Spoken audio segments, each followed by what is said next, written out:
You're listening to the Back Home Network, presented by Homefield Apparel. Smart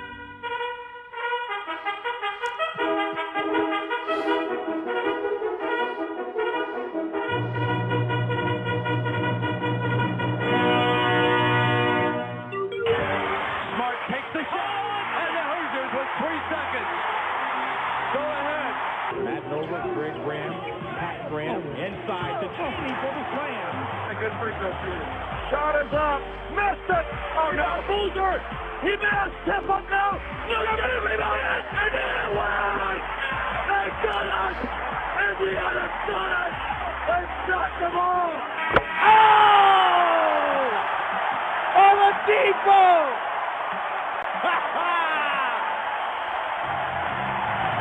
And that counts. It's Indiana. It's Indiana. What I feel is the pinnacle, the absolute pinnacle of all of college basketball. This is Indiana, yeah, we do it big. Bustin' on the big band, you know what it is. 'Cause this is IU, you. This is IU, you. We got banners on the wall, and this is how we ball. Talking about the Hoosiers, talking about the Hoosiers. Unlike you was in school, we got history. Welcome, Hoosier fans, to the very first episode of the Assembly Call IU postgame show. I am your host, Jared Morris of Midwest Sports Fans. I am joined tonight by Ryan Phillips of Rumors and Rants, and we are going to take you through some postgame reaction, talk about tonight's game, Indiana against Stony Brook, the Hoosiers, with just a great opening game. Man, that original intro was long. The audio quality is fantastic, guys. Things have changed. Can we go back to that? Yeah. It's man. We need to get Bob Thompson to channel his inner Meatloaf to try to get a song just as long as that intro was before. So the gauntlet has been thrown down. I think the goal was we want it to be long, so we'd play it right as the game ended, and then it would give people time to come. Yeah. Yes, so there was a purpose there. Big brain stuff, Jared. Big brain stuff. There's no way in the world you remember that's the real reason after this. I don't know. I know. Reasonable explanation. It makes sense now. All right, so yes, that, ladies and gentlemen, is how the first episode of the Assembly Call began back on the evening of November 11th, 2011, and tonight we are pleased here on January 11th, 2024 to welcome you to episode number 1000, a milestone that we are all very proud of and that would not be anywhere close to possible without you, our listeners and our community who give our work meaning and purpose. We may have started this show because of our shared love for IU basketball, but it has endured through good seasons and bad, through Big Ten titles and Big Ten basements, because of the love and appreciation that we've developed for the time that we get to spend on these microphones with each other and with you. So thank you. And with that said, let's begin this edition of the Assembly Call, how we begin every edition of the Assembly Call, and that is with our Hoosier Proud banner moment. So you probably saw that Nick Saban is retiring, thus ending one of the most successful runs in the history of college sports coaching. And while it's difficult to remember a time when Alabama wasn't one of the most dominant forces in college sports, the years preceding Saban's hire are instructive for IU fans who are ready for our proud program to finally emerge from this decades-long wilderness. This is the 24th season for IU basketball in the post-Bob Knight era. Interestingly, there were also 24 seasons in between Bear Bryant's retirement and the hiring of Saban. In those 24 seasons, Alabama officially went 171 and 105 when you factor in wins that were removed due to NCAA violations. That's a winning percentage of 61.9%. The Crimson Tide had a great run under Gene Stallings, even capturing a national championship, but otherwise suffered through the short and middling tenures of 5 coaches, none of whom lived up to expectations at Alabama, nor have done much of note in their subsequent jobs. In the 24 seasons since Bob Knight was fired, including this one, Indiana is 449 and 322, a winning percentage of 58.2%. Pretty close. The Hoosiers had that memorable run under Mike Davis to the 2002 national championship game and earned a number 1 seed in 2013, but otherwise have suffered through the up and down tenures of Mike Davis, Kelvin Sampson, Tom Crean, Archie Miller, none of whom lived up to expectations at Indiana, and only one of which has done anything notable in a subsequent job, but we don't like to talk about him. But what Alabama fans knew as they ping-ponged from Ray Perkins through Mike Shula is that winning, and winning big, was possible at their school.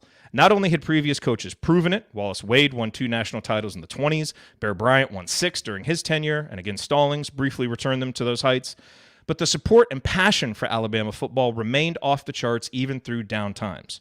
Similarly, Indiana fans have maintained the belief, while ping-ponging from Davis all the way now to Mike Woodson, that winning, and winning big, is possible in Bloomington. Branch did it, and so did Bob Knight. Plus, as we know, the support and passion for IU basketball remains off the charts even through down times. So what changed things for Alabama? Simply put, they hired the right coach. They finally decided to stop messing around trying former Bear Bryant players or NFL assistants, and they just went and hired the best coach in the college game, Saban, coming off his first national title at LSU. What followed will go down as one of the greatest runs in sports history, the perfect marriage between an unrelenting and brilliant coach and a school with every resource he could ask for to win big and win consistently, which Saban did to the tune of a 201-29 record and 6 national titles. So, is a Saban-like run in Indiana's future? Almost surely not. We may never again see a run so consistently dominant anywhere, but that's okay. Indiana fans would gladly take a run merely a small fraction as good as what Saban did at Alabama, especially if it includes a banner, and that is absolutely not an impossible or unrealistic future for IU basketball fans to hope for. You just have to have the right coach and have an administration willing to do whatever it takes to win at the highest level. Is Mike Woodson that coach? We're still in the midst of finding out. He may well be. He got us back to making NCAA tournaments. He's recruiting talented players. In other words, while there are some undeniable red flags here in Season 3, there are also some important feathers in his cap too.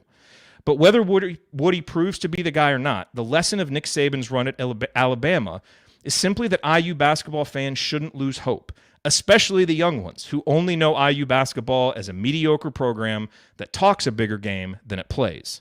Given the fan support, NIL infrastructure in place, and more, this program is just waiting for the right coach to lead it out of the wilderness and back into the center of the college basketball world, much like Alabama was in 2006 when Mike Shula was let go after 4 seasons. It all changed with one hire, and it can at Indiana too.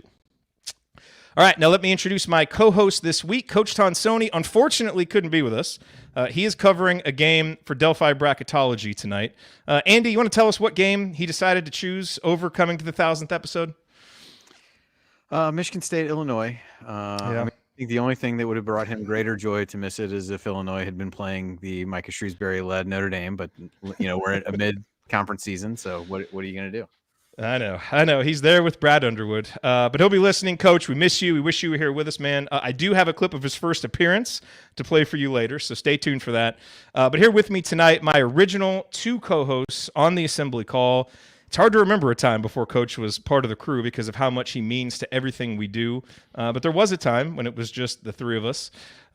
So let's start in Ohio with the Pete Carroll of Girls U Sports Coaching in Cincinnati, the president emeritus of the Robert Johnson Fan Club, and a bracketologist who looms over all others like he's Kristaps Porzingis. The best of U Sports Coaching, you know that we got 'em. When it comes to analytic trends, you know he can spot 'em. For first-class bracketology, if you want the top, you gotta go bottoms. If you want the top, you gotta go bottoms.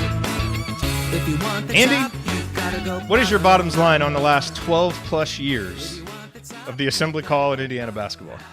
Who would have ever guessed we'd been doing this long? But no, it's an awesome accomplishment. I'm glad to be a part of it from the beginning. Well, I guess not really from the beginning, since I did miss the first one. You missed the first episode. Theoretically from the beginning. But no, it's been awesome, and usually don't look at the chat too much during the show, but it's been nice to see so many people have kind things to say. And I know a lot of the messages on the what you posted in Substack were very much the same. So it's been an awesome ride, not always filled with awesome basketball, but it's brought us a lot closer together as 3 people who and 4 people if you include Coach, who never really been in the same room before and known each other, and to think how close we are now, despite living apart and doing whatever. It's pretty amazing, and that outweighs as much of the bad basketball as we have.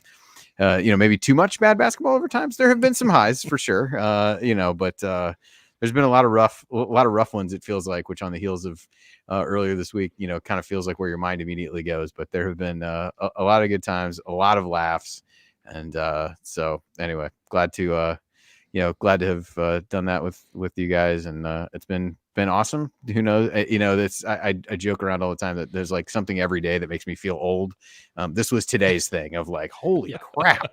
It's a long time. So, but no, it's been an awesome ride. So looking forward to having a show tonight where we talk very little about this year's team, if everything goes well. So, I mean, I don't know what could be better than that at this point. By the way, trivia question. Do you know who the coach was for Stony Brook in our very first episode? I know this only because You you told us. So I I would not have known. I did not remember that he was there.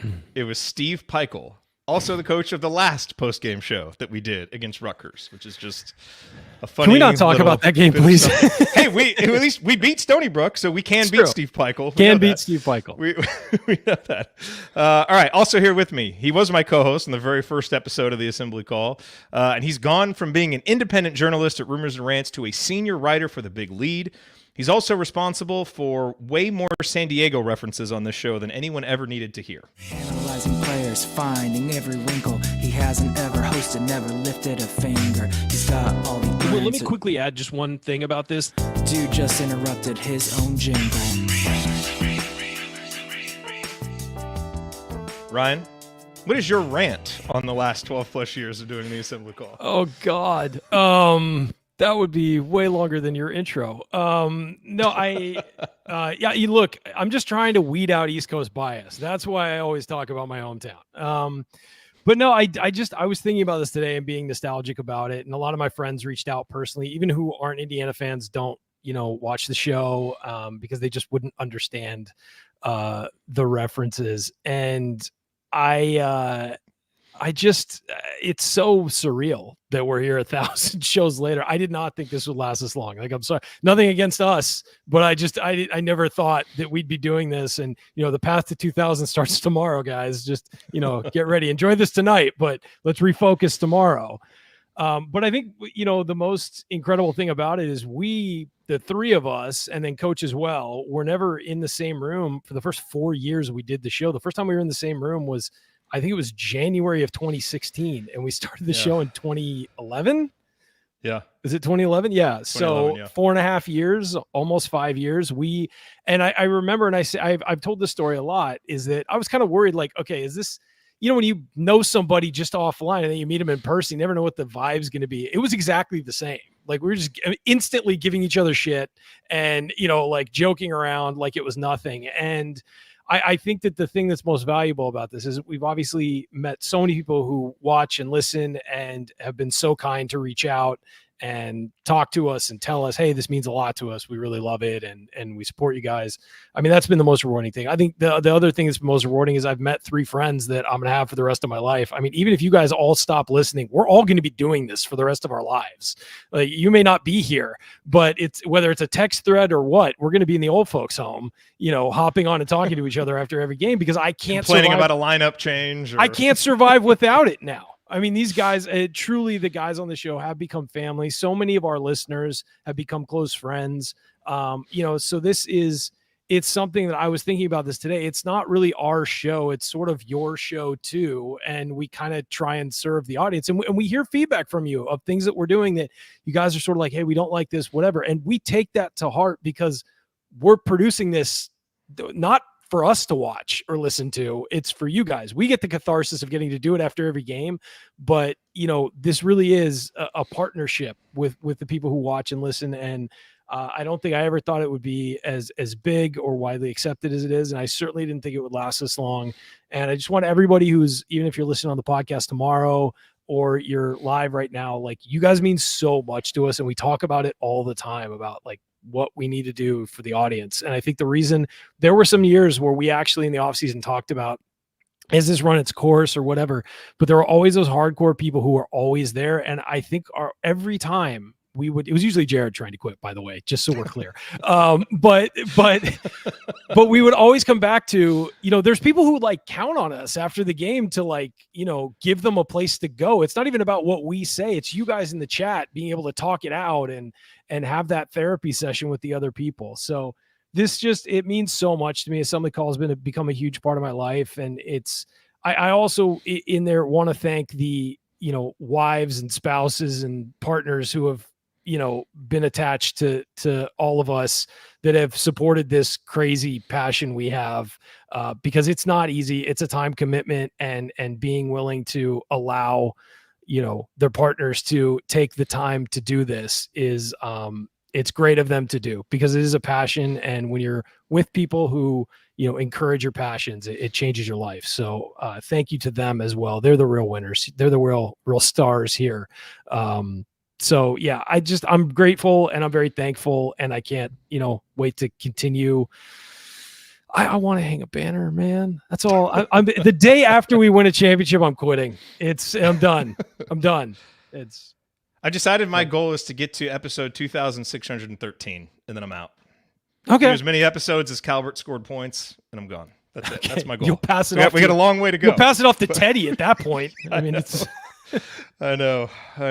By the way, all right, quick story before we start. I had said the other night that I was going to be drinking on this show. It's the only time I've ever had alcohol on an Assembly Call show in 1,000 shows, where our 2 live shows, somebody handed me a beer and I sipped a beer during it. But I've never been if only I could say the same. I know. And I did ratchet weird. that down. There was some of the years were difficult. There was a lot of drinking on the early shows when we weren't on video. A few to just get through, your thoughts, really to get some clarity. So kudos to you for waiting this long. I think I didn't do it because you guys were, and so I was kind of like, well, somebody's got to, the reason. Oh yes, because you could have taken the controls. If anything really, flat. yeah. You could have. So I said you could have landed the plane if anything went wrong. Great, I get it. Right. Yeah. Someone's got to jump in and host. I mean. So a friend of mine reached out and he said, "Hey man, I'm really proud of you for 1,000 shows. I think that's awesome. I'm going to send you something. If you promise you'll drink it on the air, that'll be the thing you drink on the air." This is a friend who is into fine wines and fine whiskeys and things like that. He Postmates me today, and this is what he sent. Fireball. I can't believe Jay would do that to you. That really seems seems and harsh. I think what's really funny is I almost got out of it because I'm like, I don't think I have a shot glass, so I'll just not drink it. I opened my cupboard, and the one shot glass I have is one from Kilroy's that I stole in 2007. And so I will be drinking on the show, and I'll be drinking I'll be popping a bottle. It'll just be full of antifreeze. So, so cheers, everybody. We shouldn't expect a sponsorship from Fireball anytime soon, basically, is what you're saying. But let's move on here. I'll tell you real quick what we have in store. We're not going to do segments this week. It's kind of going to be a free-flowing show. As you can tell, we're welcoming in a bunch of guests. Our first one coming here momentarily. People who have meant a lot to the show over the last 12 years. That's how we chose who we wanted to invite tonight. In between, we'll be answering a bunch of mailbag questions we got from our community members, playing some old clips. And like Andy said, probably not going to talk a lot about the current team. Not sure there's really a whole lot to say after the Rutgers game anyway, so we'll come back tomorrow, do the post-game show, and get back with the business of talking about this year's team. But I will tell you this. You do not want to miss the end. So if you have to leave early, make sure that you listen to the podcast or come back later, because Bob Thompson created something special for our 1,000th episode that you will want to hear. It is awesome, so make sure that you stay tuned for that. But that is the plan. But first, as always, let's talk about our presenting sponsor. Home field apparel, wear one for the team. But instead of just talk about the presenting sponsor, let's have our presenting sponsor on here with us, the great Connor Hitchcock of Home Cheers, Field Connor. Apparel. Connor, what's up, man? What's going on, guys? Thanks so much for coming on. Yeah, this is me coming off a tale of 13 hours of work today. So Ryan, I'd actually love your Fireball right now. It tastes like really licking. cool. Connor, don't. It tastes like licking a rug burn. Yeah, it probably is less about the taste at this point. Just got to end the day. But with more cinnamon, right, Ryan? That's really what it is. More cinnamon. Yeah, very excited. All right, to be here, though. so Congrats, 13-hour by the day. way. Oh no, thank you, Connor. Thank you. Yeah, of course. So 13-hour day, you just crowned a national champion. I'm sure a very Yeah. very busy time for you. What is up in the home field apparel universe right now? Yeah, we're doing a lot of planning right now. When we kick off our year, we do it. Today we had an offsite with 5 hours, which is really productive. It was great with a lot of our marketing and design folks. We have some remote folks too who are in for our holiday party, which is tomorrow. We always do it in January because we're in e-commerce. You don't want to do anything in December, so we always put our holiday party in January. So some of our remote folks were in and all got in a room together, which was a blast. And so, yeah, we just had a ton of planning going into that meeting. And then we've been working on a ton of products. I don't know if I've told you this, Jared, but I'm actually having my first kid in February. So it's also Congratulations, a lot man. of, thank you. Okay. That's Swaddle awesome. Swallow it in a soft home field apparel hoodie. That's for the right. next- Yes. That's right. Yeah, now everybody keeps asking me when we're going to get onesies as a result, and I'll do it. I'll be selfish and only bring it out when it's affecting Do my it. kid. So, but it's also been a lot of preparation to be able to hand off a bunch of responsibilities in February because Krista and I co-founded Home Field together. So both of us leaving at the same time is it's a lot at once, but it's still great. We're so excited. So. I don't know if you saw the message that I just popped up here from Trent, who said, Connor, I just spent $600 on home field products for Christmas. He received about $300 himself, wearing all home field gear right here. That's right. These are our listeners, man. Forrest, his first home field order being delivered tomorrow. Hey, wow. I don't know what let's took go you so long, Forrest. Forrest, but that's fine. Better late than never. You'll love it. That's awesome. Connor, I have a question for you. When did it? I mean, you guys started as You're Proud. Like, when did it blow up? When did you really see that accelerated growth? 2020 is when everything blew up. So Krista and myself, it was when I was in college at Indiana when I had the side project Who's Your Proud is when I first met Jared. Yeah. And when we first started sponsoring the podcast back in 2016, I want to say, so. 15. Yeah. And then Kick Was Good happened, made the shirt, through Jared, got an intro to licensing actually at Indiana. And then ran it as a side project for a couple of years out of our basement in Broad Ripple while we were both working full time. I have no design talent, but Krista does. And so she was design, I was marketing. And then Home Field, we launched it out of Who's Your Proud in late 2018, right? So 2020, there were only 4 of us on staff at the time. But big news Saturday, through dropping all these schools, the first, if you're looking at the graph, the first spike actually happened from 9 Indiana, which is great. And then spike 2 happened in the middle of COVID from Big News Saturday. And so now we have 50 plus members of our team, big old warehouse and Speedway that we are printing shirts out of, designing there. Marketing team is housed there. So yeah, it's been a crazy journey. You guys have obviously been a huge part of it. We're all proud of you guys. I mean, like when I hear people from other schools talk about Home Field, I'm like, yeah, we knew them back when. I know. I always think that to I myself too. I still wear like the Script Indiana shirt that was the Who's Your Proud one. I still have to wear. I So know. it's held up well over all these years. So there's no better, Wear it out and buy a new one. Come on, help the man keep the man in business. He needs our help. Believe me, I've got plenty of stuff. Don't worry. You're wearing the oval hoodie. That's great. I I know. thought about wearing that just for you tonight, Jared. That's why I wore it. Thanks. That's why. This is how good friends we are. Our special night. Yeah. Andy decides to mock me with his sweater for the sweatshirt. It's funny. Like I'll see someone just out in the wild wearing Home Field, and I want to be like, I knew him when they were Who's Your Proud. That's our way back in the friend. day. That's right. And those great. people are like, please stop talking to me. I don't know why you're. I don't know you. Would you leave me alone, please? It's just a great story because, like all things in college sports, it was driven by Indiana football. So Always. that's great. Everything comes back to Indiana football. Nick Best Saban, sellers, the guy. I'm sure. Nick Saban, the guy that retired yesterday, 4-time Old Brass Spittoon champion. That's his most notable accomplishment. That's right. It all comes back to Indiana football. Always. I'm just glad he retired to help his old friend Kurt Signetti. He'll come be a defensive analyst for Indiana. It's all working out. It's going to be great. Absolutely. But no, man, sincerely want to thank you for all the support over the years.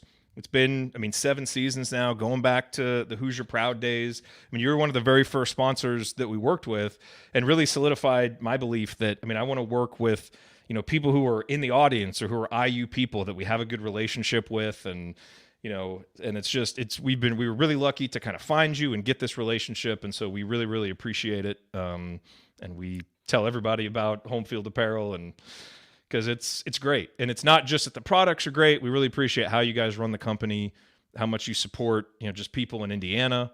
And hopefully we can continue well into the future. We just really appreciate it and you and everything that you've meant to the show. And now there's ads on my TV during games that are home field ads. I was like, what are they copying Assembly Call now? Yeah, the TV thing. Yeah, we started running some tests, and everybody keeps texting me. I haven't seen one in the wild yet. I've obviously seen the ads. Unfortunately, I had to be in a couple of them that they made me be in. You did well. They said it was part of testing. Thank you. It was a long day. For those 30 seconds, it's a long day. But well, if you ever need anybody, we'll take your place. You just we'll stand in for you. It'd be great. But no, I thank you guys. For those listening, I get a view of like every college fan base under the sun based off of my job. And we'll go and we'll sponsor other podcasts and get a view into every community. Of course, I'm always going to be biased to IU, but there are very few communities in particular, and I say communities, not like listenerships, but communities like you have with Assembly Call. It takes a lot of time, and it's organic growth year over year over year. And it's actually the success we initially had and continue to have partnering with you guys and with everybody else in the Back Home Network. But particularly starting with Assembly Call is that there's a community that you have built. And we have taken an approach of someone coming from advertising, the traditional route is I'm just going to pour a ton of money into ads. It's impersonal. Whatever I get back in, $1 in, $3 out. The community-based advertising is a lot more sweat equity in one regard, but the word of mouth, because, friends tell friends or family members, it's more meaningful, and there's far more of a connection. And college sports are so personal, right? And that's actually working with you guys and seeing the initial success has been our foundation, have going to other fan bases, right? We aren't just looking at numbers of listeners, which, by the way, for those listening, they have one of the highest listened to fan base podcasts in all the country. That's no small feat, but it's also a really engaged audience that is listening, not just for the insight of your guests, but for you guys, and because of the community connection you built. So you guys are very humble about that, but for your listeners, so you may feel like you have a good connection with them, and that's cool. That's not very common with most podcasts. So it's not just longevity of 1,000 episodes. It's not just how many listens or downloads, but you guys have built a really cool community that makes the Indiana experience communal in and of itself. So I just wanted to say that because it's true, and it's helped form what we look for when we go to other fan bases. So thanks, man. Thank you. Appreciate that. Yeah, thank you. Of course. And now that we got Forrest to order, I think that officially makes everybody who's ever listened to the show is ordered. We got him. We're good. We got him. By the way, he's just saying nice things because Coach pays Home Field's rent, by the way, with his orders. Coach said in the chat he hasn't ordered in 2 weeks and he's going through withdrawal. So. I'm very proud of you, Coach. I actually, in your case, I want you to not order. For Calm down. Yeah. Okay. Yeah. This is actually your intervention. You're just not here. It's Connor, are you going to be? I know you got the kid on the way. Are you going to be in Bloomington when we are? What remind me of the date? February 3rd. February 3rd. Oh yeah, no, that's within Baby 10 watch. days of the due date. Yeah, no way. Totally understand. I will That, be. that barely ranks above the live show. Barely, but Just we'll give it barely. to you. Yeah. You know, funny enough, I was at the live show before the world ended. I remember when we lost to Purdue on that Matt Harms tip, and then I believe we had live guest Christian Lander at that show. Is that right? Yes. Yes. Several guys who have since transferred were there. Yes. Yeah. Hoosier legend Christian Lander. Okay. But yeah, we then the world ended a few weeks later. So It did. Yes. it's crazy. I may have been patient zero to for Indiana, but we'll discuss that. We'll discuss that another time. My, I think the okay. authorities are Getting all the pursuing stories you tonight. currently. Okay, Well, Connor, man, love we that. appreciate it. Everybody go to homefieldapparel.com, promo code HOME23. That one's still live. Are we changing promo codes at any point? Just Josh keep going with might email HOME23? you at some point. Okay. Yeah. So who just stick knows? with Home I was 23. talking for now. That's good. Anything new that IU fans should be keeping their eyes out for, other than the onesies, of course? Yeah, so we will be having an IU refresh here, actually in February. Nice. It's got some Perfect men's timing. basketball pieces. Maybe there's something we've worked on with head coach Terry Morin about one of her famous phrases on the shirt. I don't know. Ooh, whoa. Okay. So I would Love that be tease. on the lookout for something like that. Maybe something that has a reference to a famous basketball gym on campus that is not the Simon Scott Assembly Hall. So I'll just leave it at And that. that is how you tease, ladies and There it gentlemen. is. Beautiful. Hey man, Beautiful. the business stuff is great, but congratulations personally. That's awesome. Thank you. Happy Yeah. for you. I appreciate it. Very, very That is excited awesome. to throw my child into being an Indiana football in particular fan. That's a life of Your I child pass is on only what going to my know Kurt father passed Signetti. to me. That's right. It's- Yeah, he's only going to know Someone to Rose Bowls. suffer I don't- alongside you. It's going to be great. He's being born into the new era. Well, hopefully it's a much more Absolutely. fruitful, and he'll only learn of the other stuff by legend. Let's hope. Can't go down. So No. only up. Connor, thanks, man. sure. I know you had a long day. Really appreciate you coming and checking in. We appreciate it. Good luck in the future, and we'll continue supporting you as much as we can, always. Yeah, absolutely. Really appreciate it, guys, and congrats. Huge accomplishment. Really proud of you guys. So Thanks, man. Thanks. Thanks, buddy. All right. The See ya. great Connor Hitchcock, ladies and gentlemen, Home Field Apparel. Make sure that you go to homefieldapparel.com, use that promo code HOME23, get 15% off your first order. And guys, I think we have another guest who is here. But to welcome her, we have to play her music. Got to play the Queen's music for her appearance here on the Assembly Call. Ladies and gentlemen, it is Tax Megan, otherwise known as Megan Mahaffey. Awesome to have you here, Megan. Thank you. I know this is a busy time for you, so we appreciate any time that you can carve out for us, always. Hey, when you do things nice and late at night, that makes it easier for me. Is it your busy So- season? I think you've mentioned that before. Maybe once or twice, and we talk about this every year when we try and set up these ding dang meetups on the 2nd of February. It was literally the only weekend we could do it this year. I Check that know, out. I know. You check Like that I out with the immediately Big looked Ten. at the We don't- schedule, and that was a tweet that we shared almost right out of the gate. That I was like, "Ah, shit." Yeah. She Just was- sorry. absolutely already horrific swore it. choices Fine, to we're good. yeah. Yeah. Yeah, Ryan's given us an explicit rating now We're for 2 good. weeks in a row. It's- It's fine. I By the way, know. this is your first time coming on as a sponsor. Now that Jackson Hewitt I is guess it sponsoring the is, Inside the yeah. Numbers segment, you smartly have your, the little sign Do I back need, there. do I which is need to get wonderful. one of those signs behind me? Is that what we need to do? You We let should. me know what size you need that in, Ryan. I I've will got take room care right of that. here. All right, It's- so now the reason why we Cover wanted up to his bring Megan thermostat on. apparently where you can it's fine. All right, I am here to turn up the heat. Does that count? So the reason why we wanted to bring Megan on is, back when we first started and no one knew who we were and there was no one listening, Megan was one of the first people, maybe the first. And so to us, you've always kind of represented the audience to us and the relationship that we've built with the audience, and really what's so meaningful to us, which is that so many of the people who have come to the show have come due to word of mouth, because people like you shared it with others and became loyal listeners and were here in the chat and come to the meetups.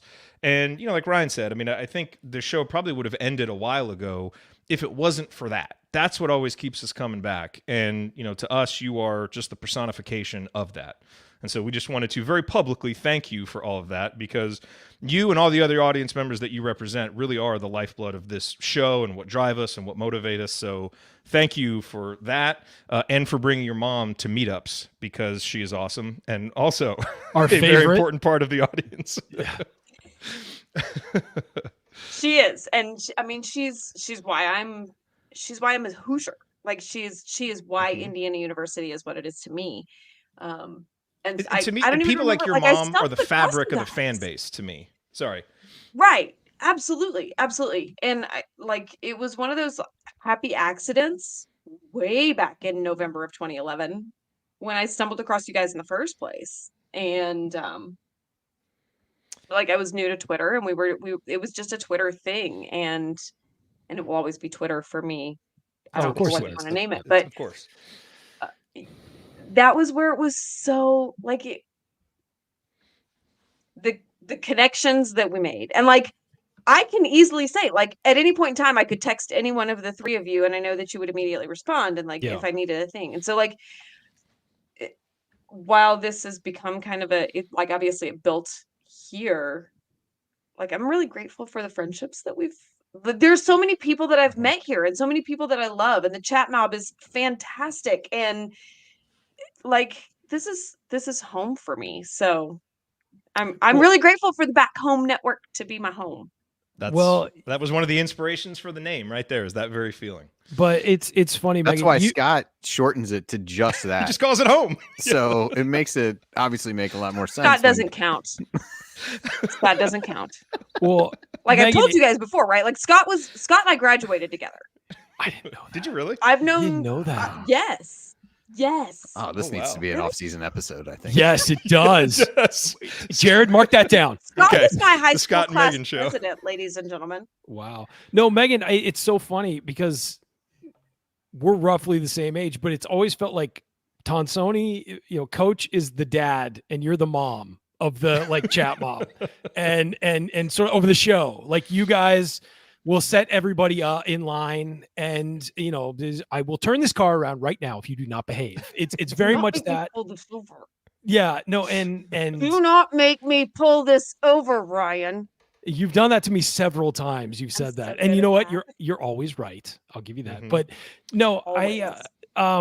but I think that you also represent what I talked about in my intro is just like there are friendships that are way beyond this. Like, I mean, I have friends who have had radio shows for decades and the disconnect between them and their audience is huge. Some of my friends have great relationships with their audiences and all that, but like our audience feels like family and friends and we're so lucky to have that. That's not because of us. That's because of them.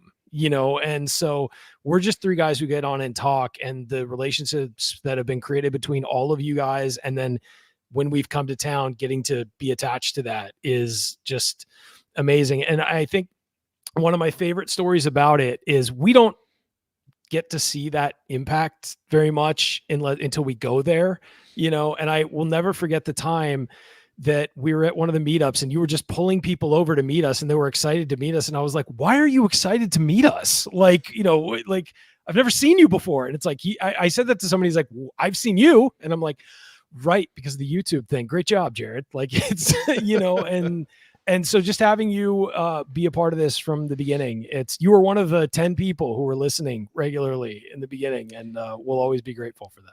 And not only that, Megan was one of the people who called. So Yeah. one thing that has really almost been forgotten is when we originally launched the show, one of the reasons it was called the Assembly Call is we wanted to take callers. I cut it out of the intro, but I even say in the first show, like, this show is dedicated to the callers. And if we have enough callers, we don't even need to talk. We want to get your thoughts. For a variety of reasons, we realized that didn't really create a very compelling show. And so we went away from it.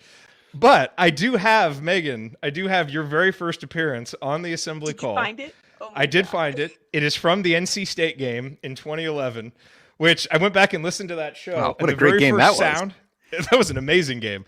The very first sound of that show is me just like making this awkward scream sound because I was so excited that we had won. And I did it several times through the intro as I paced around my apartment by myself. But here, Megan, is your very first appearance on the Assembly Call. Here we go.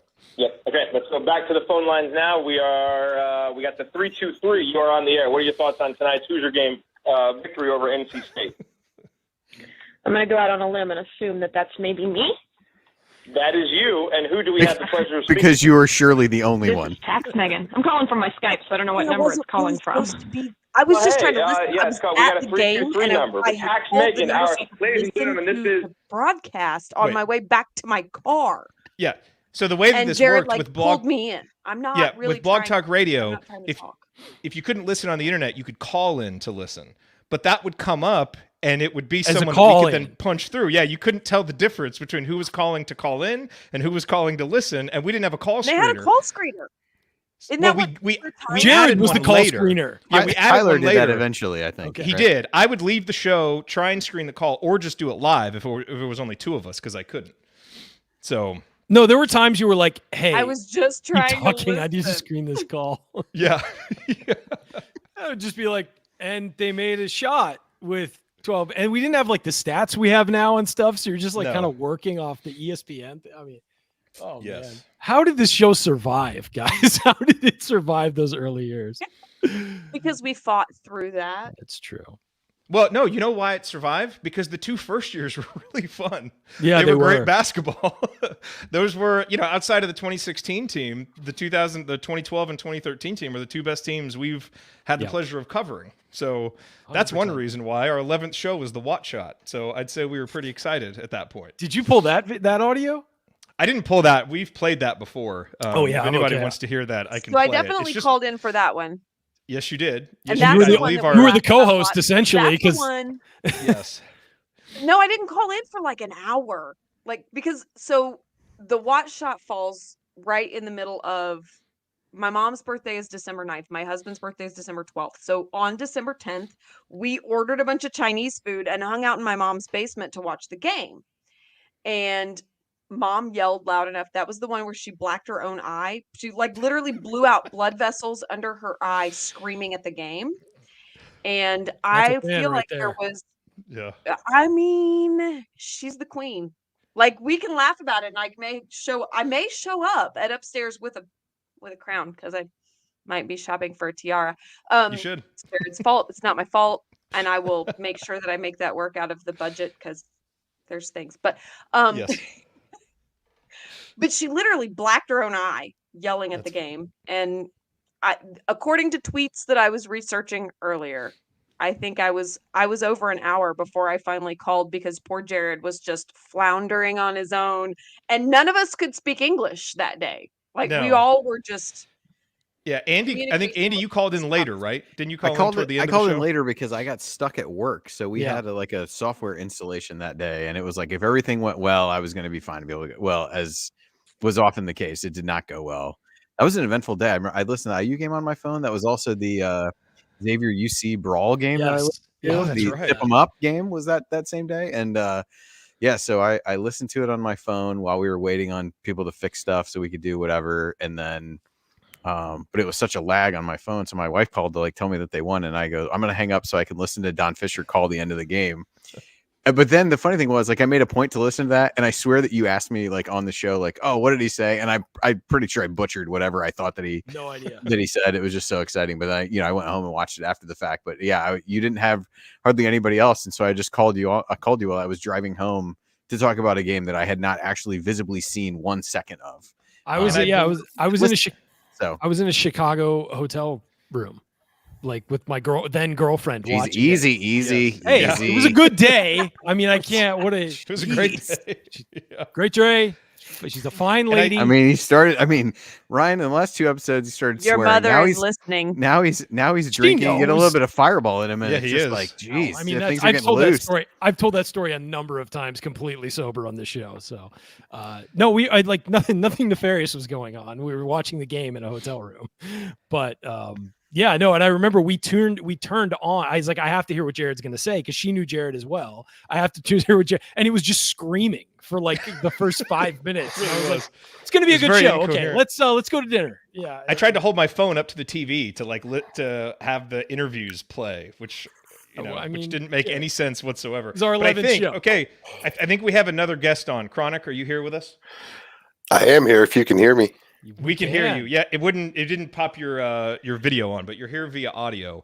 I think, am I recalling correctly? Because I know one of the reasons we wanted to have you on here, first of all, is because like Megan, you were one of the first people with a platform who kind of noticed what we were doing and shared our stuff and helped, drive audience members to us. And so the very first thing that we want to just say to you is thank you for all the support that you gave us at the beginning, the support and friendship that you've given us in the time since.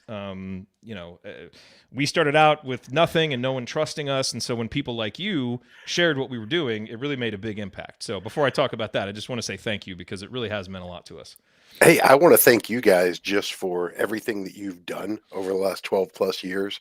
I know as someone who has at times been quote unquote very online in their lives, it's a grind. And as an Indiana fan who is also very online, it's almost like being in a death cult. So seriously though, it takes a toll, both in time and resources and in your soul. It really consumes you. So I've stepped back. I'm not nearly as online as what I have been, and I feel healthier because of it. But I've still appreciated from day one. My first show was December 10th, 2011. I called you from the parking lot. That's right. After the walk, I didn't know what to do with my hands. So I was like, I'm just going to dial this number I saw. I retweeted. But I remember when you had first discussed what you guys were trying to do, and I thought it was just the coolest idea, because that's the very reason I got online to begin with, was to talk about this thing that I love with people that I'm close to who also love Indiana.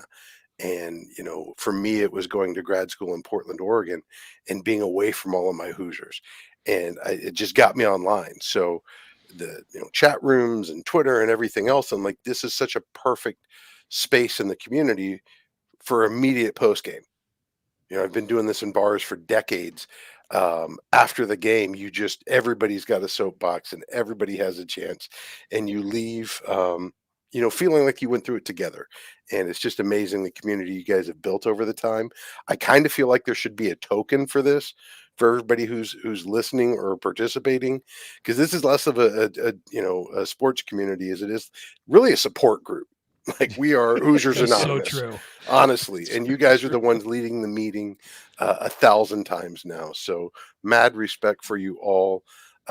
Appreciate not just that you do it, but you guys bring great insights and perspectives, and without getting too cornball on you, you guys just represent some of the best of what Hoosiers are. And I appreciate that more than you guys will ever know. And the fact that we're even here doing this now, like, again, a dozen years later, it's just a testament to just how cool and how powerful IU really is in a lot of our lives. Yeah, I think it's what's crazy is that I had followed Chronic for a couple years, and I remember one time I walked into Nick's and Chris Corman's exit interview. You crashed.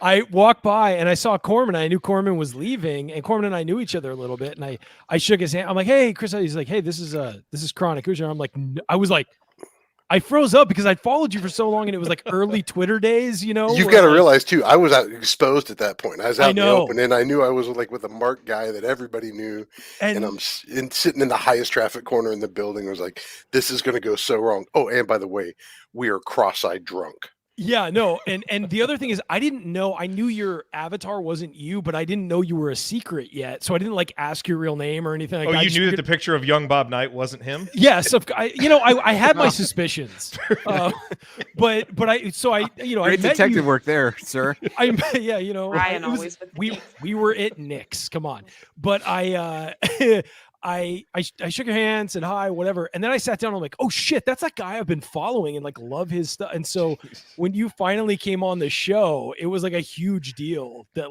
we got it was like Mr. IU online at that point was a huge deal to us. And so having you on was so great. And then having met you in person and everything, and I still will not reveal your name. Don't worry, even though I've had some drinks. But no, getting to know you. How do you make it this long doing what you do? Watching so much IU and not having any alcohol during a show? It honestly, it almost became a thing, kind of like not hosting, that I would not do it. Now, I have offered, by the way, just so we're clear on this 1,000, I have offered to host the live show on February 3rd, but the others seem kind of reluctant to that. Maybe I'll screw it up. I don't know. But no, Chronic, having you on was such a big deal for us, especially early on, to get that, recognition and validation. And you've been a friend of the program for so long, and just such a great guy to us. So we totally appreciate everything you've contributed. You guys are making me blush. Oh. Also, another claim to fame for Chronic. So, by the way, I have Coach's very first appearance on the show later, which we're going to play.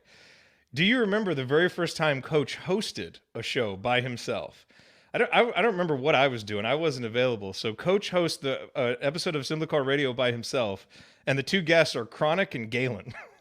Wow. Oh, I do remember this. I was half drunk that night too. That's like Mr. IU and Mr. IU 2. I know. And coached on Sony. Only thing he could have done worse was set him up with Ryan and Scott, like some of those what those a like rewatch horrible- shows that we did during the pandemic. I was like, man, do we have to have these two on together? Can we really? You didn't But have what a to. true test for Coach, like on his first show, because Galen and I will absolutely steal the microphone and never let Yes. you have it again. We'll just go. That's just the way it works, and that's why I love it. But no, he had some real wobbly training wheels that night. I do remember this. I was sitting in the same chair, as a matter of fact, that I am right now. Yeah, we even put it up here. He said he and I were reminiscing about it yesterday, and he was talking about how nervous he was. I watched it through. He did a good job, He was Coach. You couldn't even fine, really tell probably. that you were that nervous. Yeah. You were awesome. You were awesome. Well, Chronic, how are you feeling about things right now? I mean, I know we don't want to spend too much time talking about basketball. Sorry if that question kills the mood. It's funny though, because as long as we've been doing this, 3 escapades in a Chicago hotel room. We're kind of off the rails here, boys. I mean, IU fandom is so cyclical. It's like that meme that you get your hopes up and then you get let down, and then you start thinking maybe it's going to work out. Then you get your hopes up, and it is what it is. It is a death cult, especially on the football side. But no, it's been such a roller coaster of a ride, and I think that's one of the things that's kind of been frustrating for me, and on a personal level is it is kind of becoming a bit of a broken record. As far as the excitement, the progress, and then the stall, and then having dealt with it very online, you see all that energy start to turn to the dark side. And if you've ever been in Assembly Hall, I was there for the chair. Like, it's the darkest energy I've ever experienced in my life in person was in a basketball gym, and it was hate that was palpable. But the online version of whatever that is, it gets really tough. So it's one of the reasons I've kind of stepped back, because knowing that football's kind of had some struggles, and for several years in a row now. Basketball, it kind of felt like it was just a broken record again. We're doing this all over. It's difficult to get a majority of support for anything in Indiana. Even when you do, the plurality that's opposed to it will be vocal and very forceful in the conversation throughout. And it's just tough. And it feels like we're kind of there again with a lot of folks questioning direction and all of that. And it's like, man, can we just move past that stage and get this thing right? Because like Ryan said, I'm here for banners. I mean, I literally, one of the reasons I started doing Twitter, because every morning, it's game day, bitches. I'm excited. I'm excited that we get to watch Indiana play today. I get to go experience this thing with my family or my friend, and it's awesome. But at the end of the day, it was all about banners. That's the reason we play. That's supposed to be the standard. And it's one of those guys that was kind of a traditionalist. And when the community first started, kind of felt like I always had one foot in on both sides of the door. As a progressive purist when it came to my views on Indiana. But at the end of the day, you hear it in every press conference whenever they announce anything. We're Indiana. We feel like we're a blue blood. We're going to commit resources like a blue blood. At what point do we start winning like a blue blood? And it's just, I don't know. I feel like we are kind of right back in that same position that we've been in together, several times now. And it would be nice to move past that, maybe hang some curtains. It would. Well, hopefully Indiana can get back on a winning track tomorrow with the Minnesota game, and we'll see what happens there. But Chronic, we really appreciate you coming on. I know it was a short segment, but a very esteemed former audience member would suggest that if it's a short segment, we should just refer to it as a Rick Pitino segment. I think we dubbed this the Rick Pitino segment because it comes and goes before you know it. Quick shout out though before I jump off. Sure. Talk about this community being full circle. Connor. And just what an awesome synergy you guys have had together. Jared, early on, I mean, way back, Hoosier Proud early on, we were talking, we had a sideburn like, hey, this guy is trying to find some help. Do you know who he could talk to? And I happen to know somebody that works in that area. And I was like, absolutely. You know, because he was getting shut down every time he'd throw a new link up, just because of all the licensing requirements and whatnot. And not only were they able to get together, they're the reason we're all here right now. They're the reason we're all wearing what we're wearing. I have the red script in, by the way, but Nice. just amazing testament to what those Hoosier connections can do, not just in the online world here, but in real life. And it's just an incredibly powerful and awesome thing. And I'm just so thankful to be a part of it and have gotten to know all you guys through it. So thanks for having me on now, that night in the parking lot after Kentucky and every time in between. We love you, Chronic. Appreciate Love it. you We guys. do, man. We do, man. Hopefully we'll see you up there in February when we're up there. You will indeed. And Ryan, you will be drinking on the show that night. Oh, I hell promise. yeah, I will be. Not if Don't he's worry, we'll- hosting, though.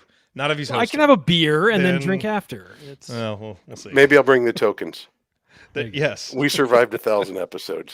For every episode you guys have done, I've done at least 2.75 handles. So we're all lucky. to You're be the alive. real champ, buddy. We're all You are lucky the to be champ. alive.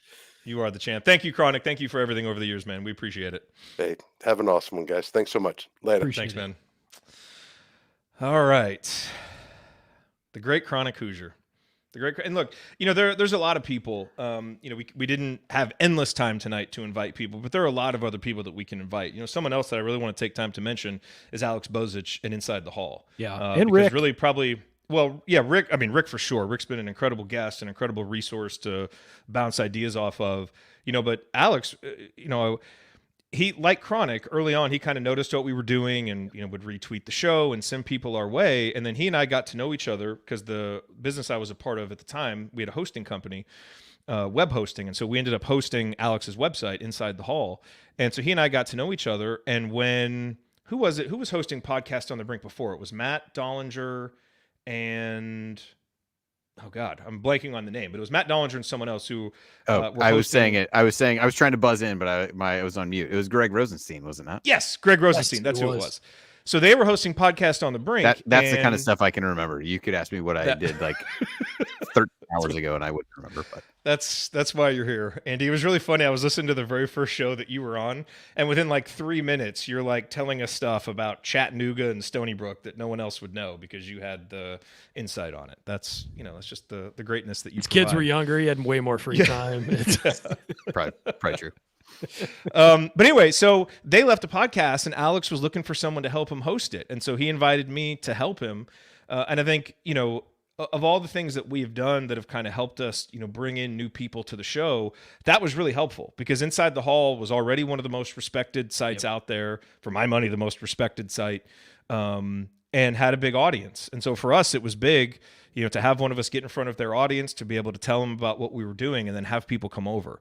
And so, the relationship that we've had with him is just unbelievable. And he's not usually available at night. He's got kids and stuff. And, Totally. so he Alex, wasn't able to come tonight. But a huge thank you to Alex, who has meant so much to what we do. Alex is such outside of, the IU basketball thing, Alex is just such a great dude to sit around and talk basketball with or life or whatever. I've always loved getting to see him. I graduated with his sister and we were friends in college, and, getting to know him and Rick, in the sports world after has been so rewarding. They're both just such great guys. And Alex has, of course, been a huge help. And, I honestly, I'll say this, it's not even, there are guys who have helped us tremendously, and Alex is one of them. Chronic's one of them. But I will say about the IU basketball community, most people are really cool with each other. Everybody, that's, people try and create this, it's this podcast against this, but we all kind of like each other. I mean, I heard Jeff Rabjohns was talking about that a couple months ago. I can't comment on Peegs, by the way, because I signed up through the USC one. It's because you've been banned, right? We understand. Yes, well, that happened too. That was a college thing. I don't regret it at all. I was young and needed the money. But some people were bad mouthing us in there, and Jeff stood up and he's like, "Hey, those are good guys. We all like each other, and that's true. There's nobody in this community that I dislike, generally, and there's nobody I have." There are people whose takes I disagree with or whatever, but there's no personal animosity. And I think that's what's so great about this. as we've said, like the world will end and there'll be cockroaches and IU podcasts and we'll all still get along. I feel like at that point. So I just think that for, all the people who are involved in IU media that I've met have been, great and welcoming and all that. We don't like carrots. Right. Well, come on. I mean, that's I don't like carrots. Nobody does. We do not like carrots. The other people that I want to give a special thank you to, obviously, are Galen and Scott, who beat us to 1,000 episodes because they started well before us. The hosts of Crimson Cast, our partners at the Back Home Network, along with Tony Adrano. I mean, they boarded the rocket ship that is IU football. I mean, what do you want? So it was funny. So obviously, what show was? I think it was after the Nebraska. Was Galen on the Nebraska show? I can't remember. He was on one of the shows recently with us, and there was a comment because obviously we've all been a little bit frustrated with how the team is playing. I think it was Ohio State, actually. Okay, you're right. Maybe it was the Ohio State. It was, yeah. Yeah, and Galen, as he likes to do, will zig when others are zagging, and a lot of times it's because he sees something that others don't, and that's why we listen to him and respect his opinion. But it was really funny. Someone left a comment on there like, "Man, everybody's negative. It's a good thing Galen was on the show." So someone was positive, and he texts me, and it's like, "It's wonderful that we've lived long enough that I'm now the optimistic one in the Back Home Network." Because I remember like early on. Galen was having some questions about Tom Crean, and that was back in my everything is positive days. And you've since you've since gotten older and harder. I've hardened a little bit. You've developed a rind. Not fully, but the greatest change that's taken place over the 1,000 episodes is that gradually, little by little, although still leaning toward optimism, has left Jared Morris. Jared has been very gradually beaten down into a bit less of an optimist. One of the old bits, do you guys remember one of the old bits? We would always end the show with my final thought. I would state, I would give the reasons for why we were going to win the next game. Like, even if there was really no chance that we were going to win, but I would always try and find a way to do it. It's not shocking we got rid of that segment. Yeah, we did. But look, early on, when you beat NC State, then we beat Kentucky, like everything felt possible the first couple seasons, so it was not like a made up thing. Obviously, after seeing the basketball of the last 9 seasons, it hasn't been quite as great. And so, that little bit kind of, ran its course. But anyway, thank you to Galen and Scott, who really paved the way and, also had an audience, shared us with them, and just, not even that, but just their friendship and mentorship and everything that they've given to us has really been very valuable. Even just today, getting to do shows with them is such a blast because I think we all have very different perspectives on everything, and theirs is so much fun to absorb. It really is, because they have such a longer lens on doing this than we do. I mean, not number of show wise, but years wise. And they've been in this space longer than we have. So getting to interact with them on a professional level like this is amazing. And Galen, I mean, just one of the best guys you'll meet, and he's so much fun. It's funny. I've met people since who have, been from San Diego, a couple of people who were interns at places I was, moonlighting around here or whatever. And I'll be like, "Oh, do you know Galen Clavio?" They're like, "You mean Dr. Clavio?" And I'm like, "Yes, Dr. Clavio. That is what we call him. Yes, Dr. Clavio. Yes." So it's always funny to run into somebody who knows him as this, like I used to refer to my professors, and he's my buddy. It's always funny. Yeah. By the way, Royalty is in the chat. That's Libby Torfy, who's there. Great to see you, Libby. Thank you. Torpy. Torpy. What did I say? You said Torfy. You said Torfy. Oh, sorry. Torpy. Sorry. Okay, we'll Okay. edit that out for the podcast. We just keep reviewing that. We're just going to keep going over that. Torpy. Eventually just change it so we all know how to pronounce it. It's I don't know how else to try and do it for you. That was It's a so joke. simple. All right, Shut up, Megan, Brian. I know it's Yeah. a crazy busy time for you, so we don't want to keep you too long, and we appreciate you being here, but I do want to put you on the spot here before we let you go. Do you have a favorite assembly call memory, like a show memory, or something that stands out, other than Coach saying, "I don't like carrots," which everybody remembers? Which is absolutely. I don't favorite. like carrots. I mean, like the My daughter entirety has, of that like, rant my daughter was turned just around amazing. and painted a painting for us. Like, honest to God, I don't know if I can pull it up. Coach's like contact information in my phone is this painting that my daughter did that says "I don't like carrots," and it's a painting of a carrot. Like it's That's so hilarious to me. Can we get that like printed and framed? Yes, I will. Make it I the will new get working on that right away. the new Back Home Network avatar. Yeah. I mean, like, here's the thing. So obviously I've been around a really long time and they pulled me in here as much as anything. Like I am officially the first official Chat Mob member, all these different things, because I have been here for a very long time. And I've been lucky enough to get to be friends with these guys. And we have been able to text about not only basketball, but our kids or different, I mean, just lots of different things. Not right so much for Ryan, whatever. It's whatever with Ryan. Like I'm always such a fan of the meetups. Like just getting a chance to get together with everybody and see everybody and spend time together with people who truly have become friends. Become friends.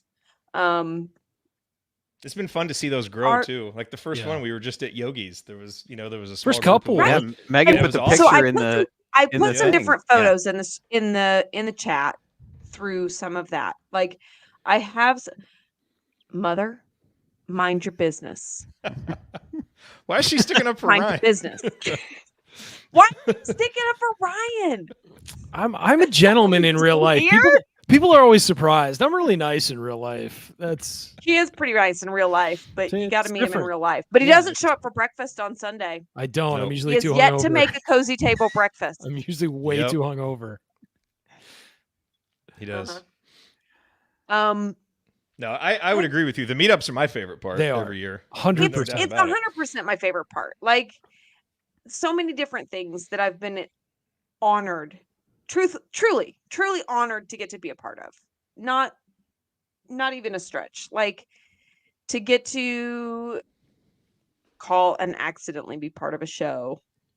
Because that's how this really started for me. Was I literally accidentally part of a show?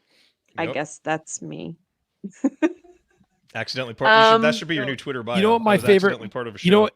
Every year, what my favorite memory with Megan isn't the meetup. It's the Friday night at Nick's, and Megan is the funniest, most engaging, fun person there every single time. When I say she's the mom of Assembly Call, she's just checking that everybody's having fun, everybody's having a good time. I feel like she's next Having to a good ask. time. Do you have a safe ride home? Yeah, like That's do my you need second high question. C and orange slices? Like, do you have a snack after the game? Like that. Like that's how I feel about Megan. And the Friday I'm night such a getting team mom. she is, you and it's and You are. that's true. And she's a great friend and somebody we care deeply about, and we're so happy to have her be a part of this. And we love her to death. Yeah, and I'm really glad you guys keep letting me show them. Oh, this year you're not allowed. It's Well, but the you know. thing is, Megan. So to us, Connor, we wanted him on here to obviously represent, the sponsors who have supported us.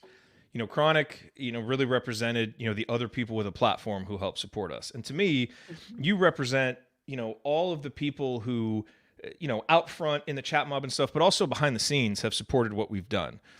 You help me with the finances. As organized as our show structure can be, that is as disorganized as I can sometimes be with other stuff in my life. And But so even before that, Jared, like we were doing spreadsheets of people hitting the Blog Talk Radio and like right. some of the Google sheets that exist in my world that all are shared with you. Like just trying to figure out where we are and what's next and where we're going. Yeah. But it's you, it's people like Ari, who does so much for us from a production standpoint. It's all of the interns that we've had. I was just texting with Will DeWitt a little bit earlier, who has taken what we did with a postgame show and surpassed it with his Bears Brothers show, where they actually had to change the name because the Bears slapped him for a copyright infringement. But Will and Zach and Mike and just all the interns that we've had, all the people who have helped support this. We're here talking into the screens, but there really are a lot of people, kind of behind the scenes that are helping too.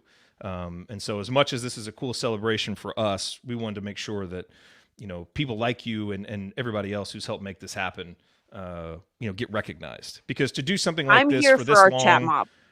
You are, and you represent the chat mob. I'm here for the chat mob because I'm looking through here, and there's Jen, there's Jennifer, there's Joel. So many of these people. Joel, by the way, are you still in there, Joel? He is. He's I'm still in there. super concerned. Though here's the thing, right? So We're not talking Mom and I were at basketball the and we're women's drinking. game. Of course, Joel is here. I know, right? Mom and I were at the women's game 2 nights ago, the Penn State game, and I am fairly concerned, like legitimately was concerned about Joel's safety and well-being at one point, because Joel sits across from me, right? Joel and Richie are across from me. I can see them. I have given them a hard time about dancing for me. There are lots of tweets that go out there. Don't make that face, Jared, because nope. They were doing like a dance cam thing, and I was like, let's go, fellas. And they laughed at me. But we got there.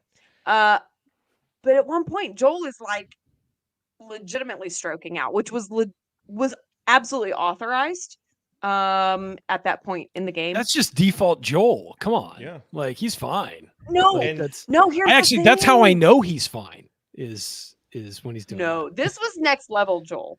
But that's the thing, because we know that, right? Because we've made these connections. We are these people. We are these connections. We are these friends. We are these friends, you guys. We are these And friends. Richie, who Megan just mentioned, that's who gave us the clocks. Ryan has his clock behind him. Mine is over in our game room next to the pool table.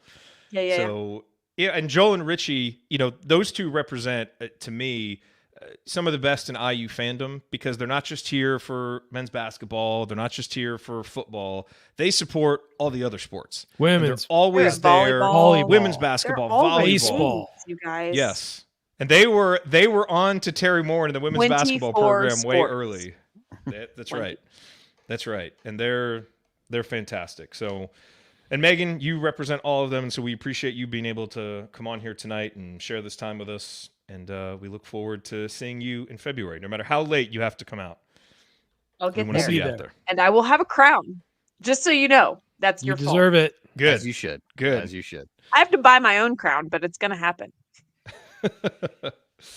Oh, Thanks, Megan. All right. We'll see you in a Awesome couple to weeks. have you here. Thank you so much for everything over the years. Seriously. Yep. Thank Love you. you, Always. Megan. All right. You're great. We love you. We'll see you in a few weeks. See you soon. All righty. That's Megan. She's awesome. We appreciate her very much. We So do. we have one more guest planned. And it is probably, I was trying to think, like, who is, kind of like the non-friend person. Like, we've Galen and Chronic and all these people have been on. Who's like kind of who wants to have them on? It's, Well, no, but who's like the media person who's been on the most with us? Yeah. It's Mike DeCourcy, right? It is Mike Mike DeCourcy been on DeCourcy. the public podcast. We did Banner Friday with him for a while, so he is scheduled to come here in a couple of minutes, and so we will get Mike here. But in the meantime, could I have his music down there too? In the meantime, you guys want to see Coach's very first appearance on the Assembly Call? Yes. All right. So Yes. here's the only thing I want to get out of tonight. This is okay. So There's some this is Coach's terrible very alcohol. very first appearance. So real quick, the backstory on Coach is Coach, found the show and was in the chat mob. And originally back in the day, do you guys remember we used to do the chat on Cover It Yep. Live? I remember. And So so I it used to cover it wasn't- live for work. And Yeah, and because that was before we were doing YouTube. Once we did YouTube and we realized people can just chat here, it made it a little bit simpler. But man, Cover It Live, that was kind of a beating. Like you had to go set up a new one every time and Yep. pick who was going to be moderator. And obviously we couldn't moderate while we're doing the show. And so Megan would help us out with that. And then Coach became one of He the offered. moderators. He just Yeah, offered. he did. He did. And I was going back through some of the old emails. Like he would send us emails with like observations that he had. And so eventually we're just like, why don't you just come on the show with us? And so his first appearance was Hoosier Hysteria. Ryan, you were gone. How fitting is that given his love for Hoosier given his love of Hysteria. the event overall? I mean, I know. Yeah, I don't know Do where have- I was, but I was gone. Yeah. Oh, well, no, we know where you were. You were in Italy. Well, here, Coach will tell us. So that's just a setup. Here's Coach's very first appearance. I would have been in Italy. Yeah. Yeah. Here's Coach's very first appearance on the Assembly Call. Watching the USC Notre Dame game in Italy. He actually woke up at 1:30 a.m. I'm very excited now to introduce our guest host tonight. Ryan is not available. He is watching the USC Notre Dame game in Italy. He actually woke up at 1:30 a.m. to watch that game. Dedicated fan, that Ryan. It's going really well so far.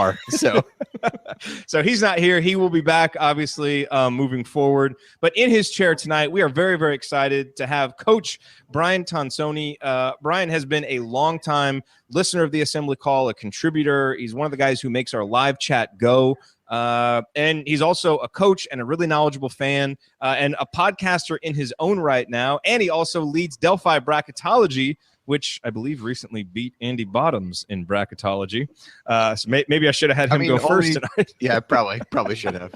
I noticed that you didn't introduce me with any kind of like bracketology thing since Brian was here, which is arguably fair given the way they've treated me in the last couple of years. So it's reasonable. Yeah. So with all that said, let's introduce Brian Tonsoni to the show. And Brian, the floor is yours. What was your biggest takeaway? Maybe that's what we'll call it, Tonsoni's takeaway. Well, thank you for having us on tonight, or having me on, a fellow Italian in place of Ryan. So hopefully I can fill in his shoes. But it's an honor to be on tonight. And I was really happy to see the basic plays of Archie Miller, what he's trying to do in transition. We saw some things pushing the ball, some drag screens, some ball screens.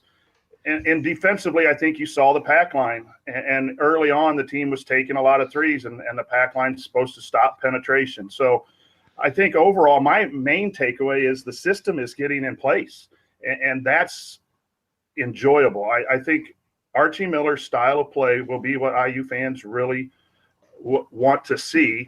And then it's just a matter of getting the players to play to their most optimal with, the five guys. You had. So yes, Coach, I have thoughts. Okay, but before he had we said get Archie Miller's style is what fans will want to see stop, then it might have been fine. There are so many words you could add there that would work better. Yeah, that's okay. You just kind of overdub a different word, and then that would have been great otherwise. But Yes. So with that said, ladies and gentlemen, we're going to bring in our next special guest tonight. He's from the Sporting News, from the Big Ten Network, and our longtime contributor on Banner Friday, one of the people who's been on this show the most.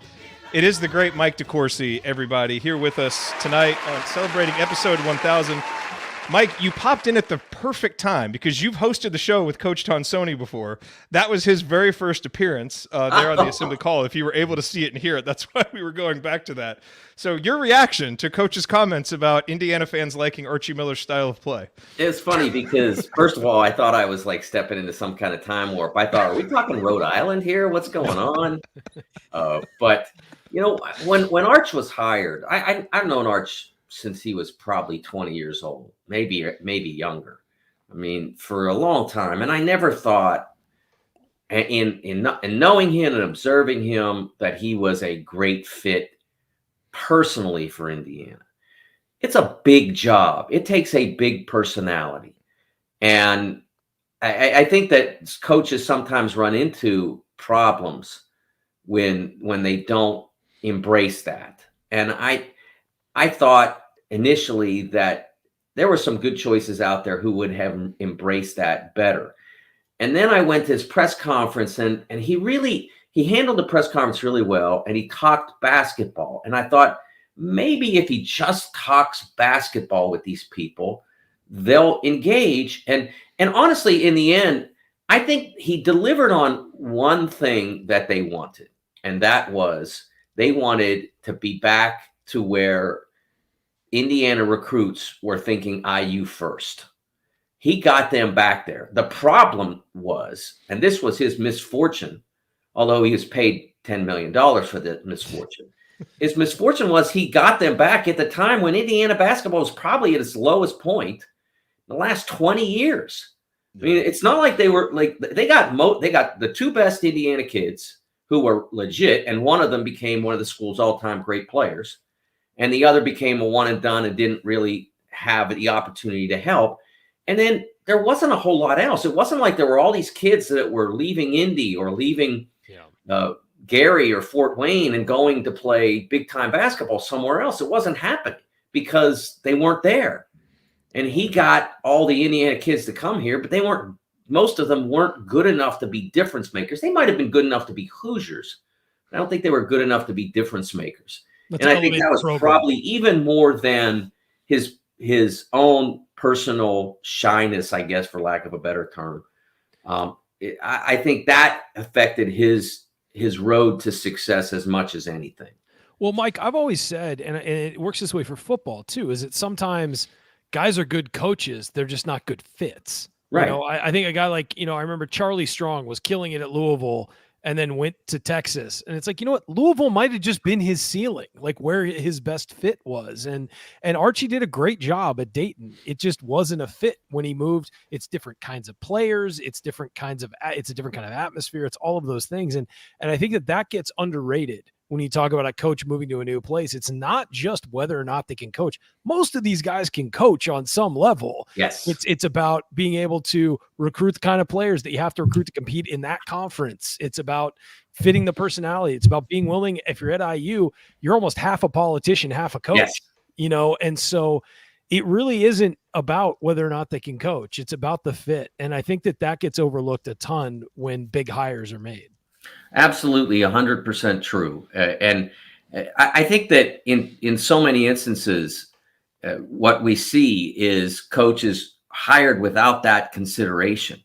I thought, like I said, that I've known Arch for a very long time, and I've been in this business for a very long time.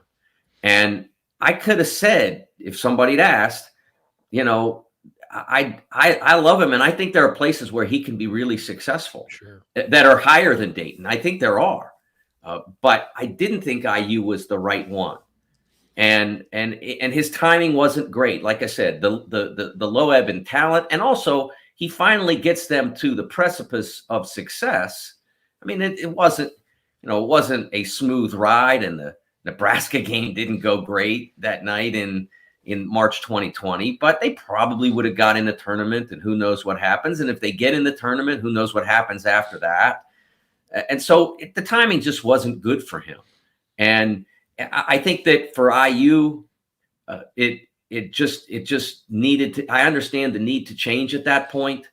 And I think that it's interesting to see the way people are reacting to this season's team.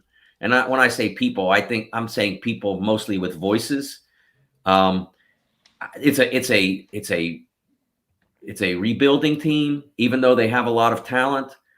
They lost one of the great players in the history of the school.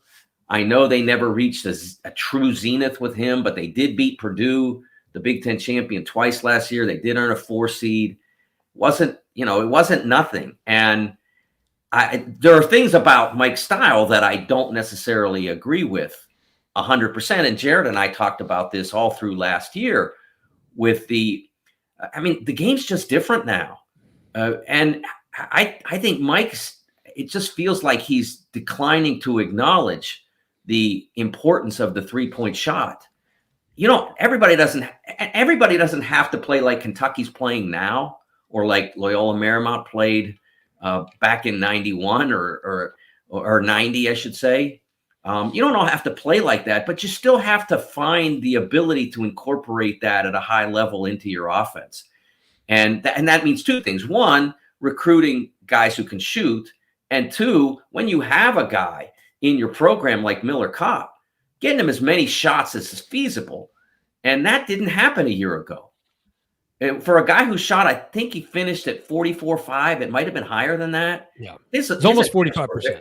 I'm sorry? It was almost 45%. Yeah. Yeah. I mean, his attempts were really low for someone who had that percentage. He probably wouldn't have shot 44.5 if he'd shot another 50 or 70, but he probably still would have shot over 40. And that's a lot of points.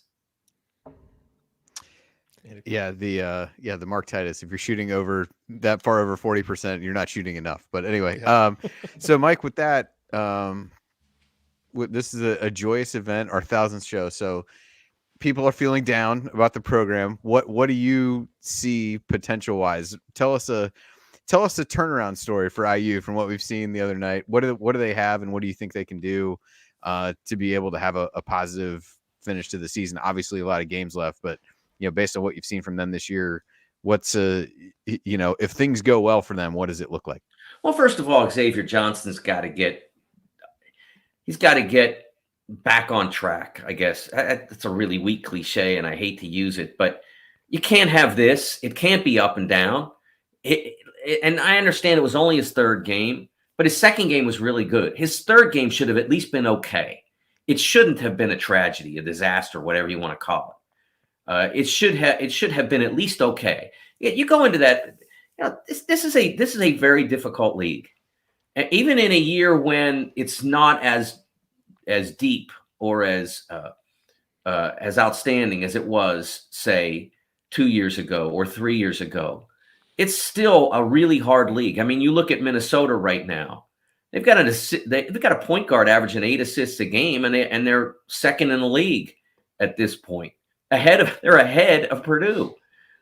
So a team that everybody thought was nothing coming into the year is playing really well, and they're erratic and they can frustrate you, but they also can really go at a high level when they're on. So it's a hard league, and so I think you have to look at a game like Rutgers where you're frustrated by the some of the component parts not playing well, but a lot of teams lose at Rutgers. I mean, it's one of the hardest buildings in this league. And the team is, although not excellent offensively, they're still really stout defensively. So I don't look at that night and say, man, how do you lose at Rutgers? I do say, as I said before, you got to get more consistency out of a sixth-year point guard. I think that they are getting a lot. I was very skeptical about Khalil Ware. Very skeptical, because I watched him play last year, and he was not a factor. He was easy to push around, and they're getting significant play out of him. I think they can do a little better to use what he has and what he's giving them, but I think they're getting a lot out of him. Mackenzie Mbako just needs to take better shots, and the reason I think in part he doesn't is that the sixth-year senior point guard who's played 130 games or whatever needs to be out there and needs to be saying, look, just because I pass it to you one time and no one, and no one's really right there, doesn't mean it's time to shoot. Because if you miss it, we're not getting that ball back, because the defense hasn't had to rotate at all. Those kind of things, they've got to be enforced. Mackenzie's going to be a really good player, but he's got to start to think the game as much as play the game. So and that comes from being a freshman. You look at Gabe Cupps, and Gabe has played really well for what he was ready to do. He was expected to come in here, at least by those of us who observe, not necessarily inside the program, but I suspect this was true inside too, and play 12 to 18 minutes a game, depending on circumstance. He's had to play 30 a game for more than a month, and he hung in okay. They won some games. I don't think that IU. I thought at the beginning of the year that if everything went right for IU, they could be top 6, 7 in the league. Well, everything hasn't gone right. Xavier's been out for a month, and he hasn't come back like raring to go and ready to excel. He had a really good game on the weekend, and he's had 2 poor games sandwiched around it. I don't think this team can succeed without him playing really well. I don't think that's possible in this league. He's got to play good on-ball defense. He's got to be a leader. He's got to make open shots, and the ball's got to go where it's supposed to go. And he did that over the weekend against Ohio State, and he didn't do it in the other 2. Well, you saw the results in the other 2. So it's a hard league, it's a hard schedule, and it's a young team, even with a 6-year senior point guard. Everybody else, except Trey, who is doing what he does and smoked one of the best defensive guards in the country in the Kansas game. I'd like to see more execution like that. If you're not going to emphasize the 3-point shot, why don't you just cut up a team that's number 1 or 2 or 3 in the country? Why can't you do that against more opponents? Why don't you execute like that? They don't always do that.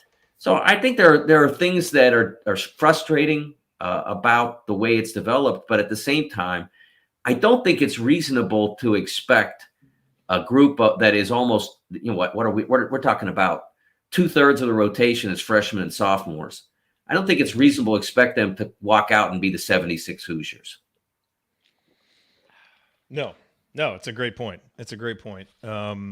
And look, Mike, the reason we wanted to have you on tonight is really number one, to get your insight, because we always love getting your insight. And the reason I love your insight is you give us a good objective point of view. We're so far in this You're stuff. way too rational for this fan base. It's look, you're saying Ryan's getting up because he's offended at all these just rational, objective opinions.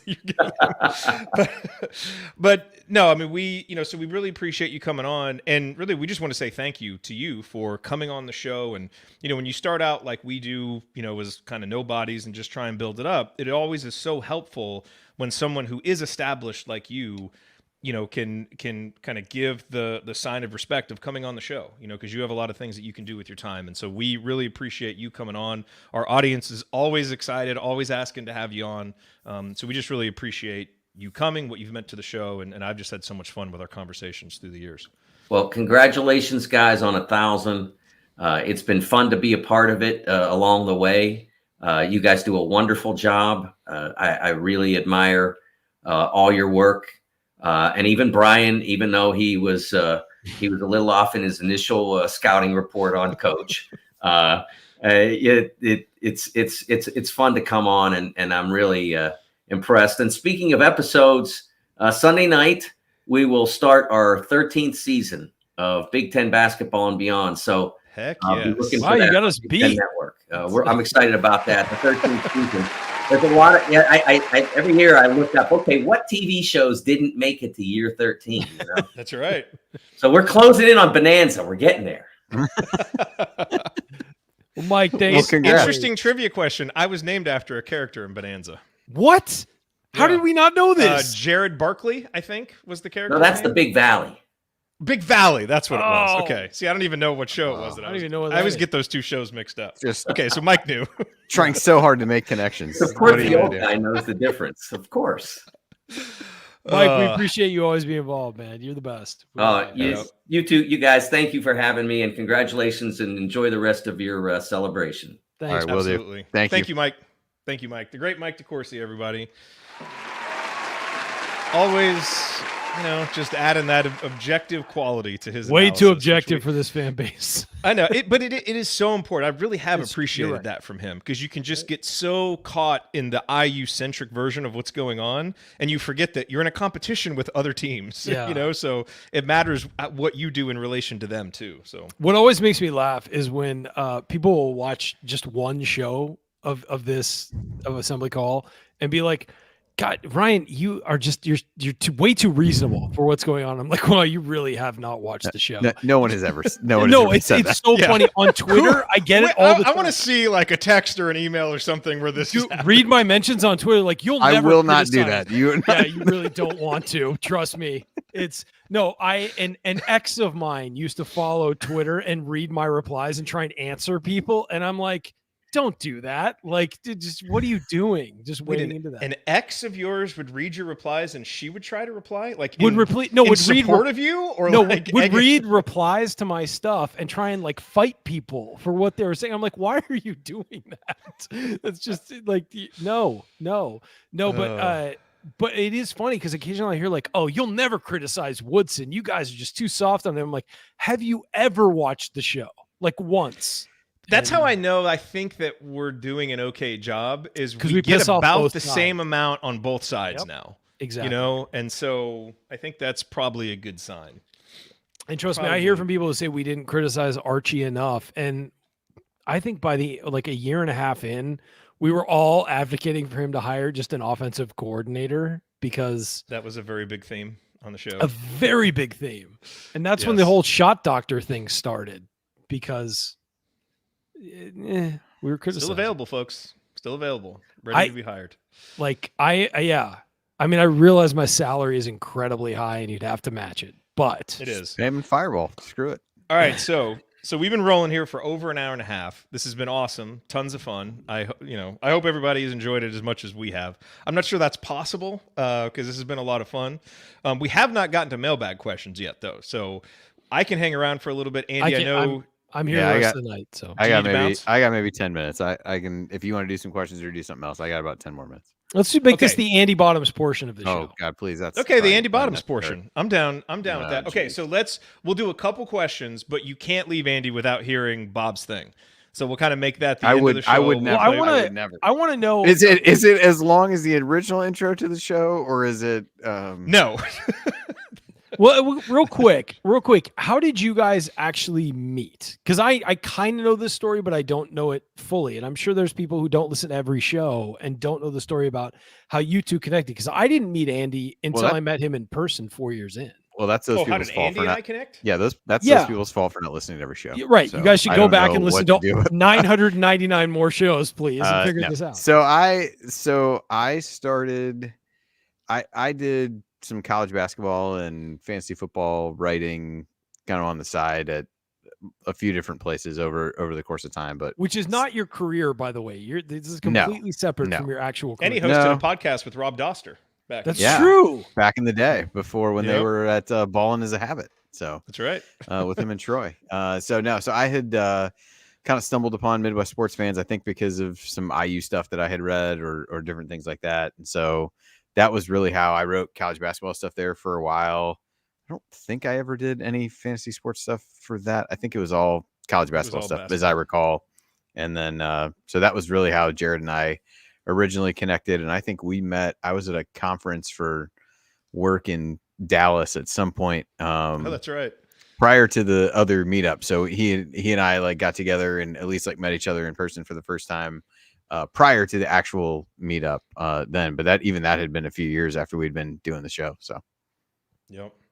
Yeah, I had put out a call needing a college basketball writer, and Andy answered it, and then was writing college basketball. And then when I decided that I was just kind of tired doing Midwest Sports Fans. I just wanted to focus on the team I really cared about, which was IU basketball.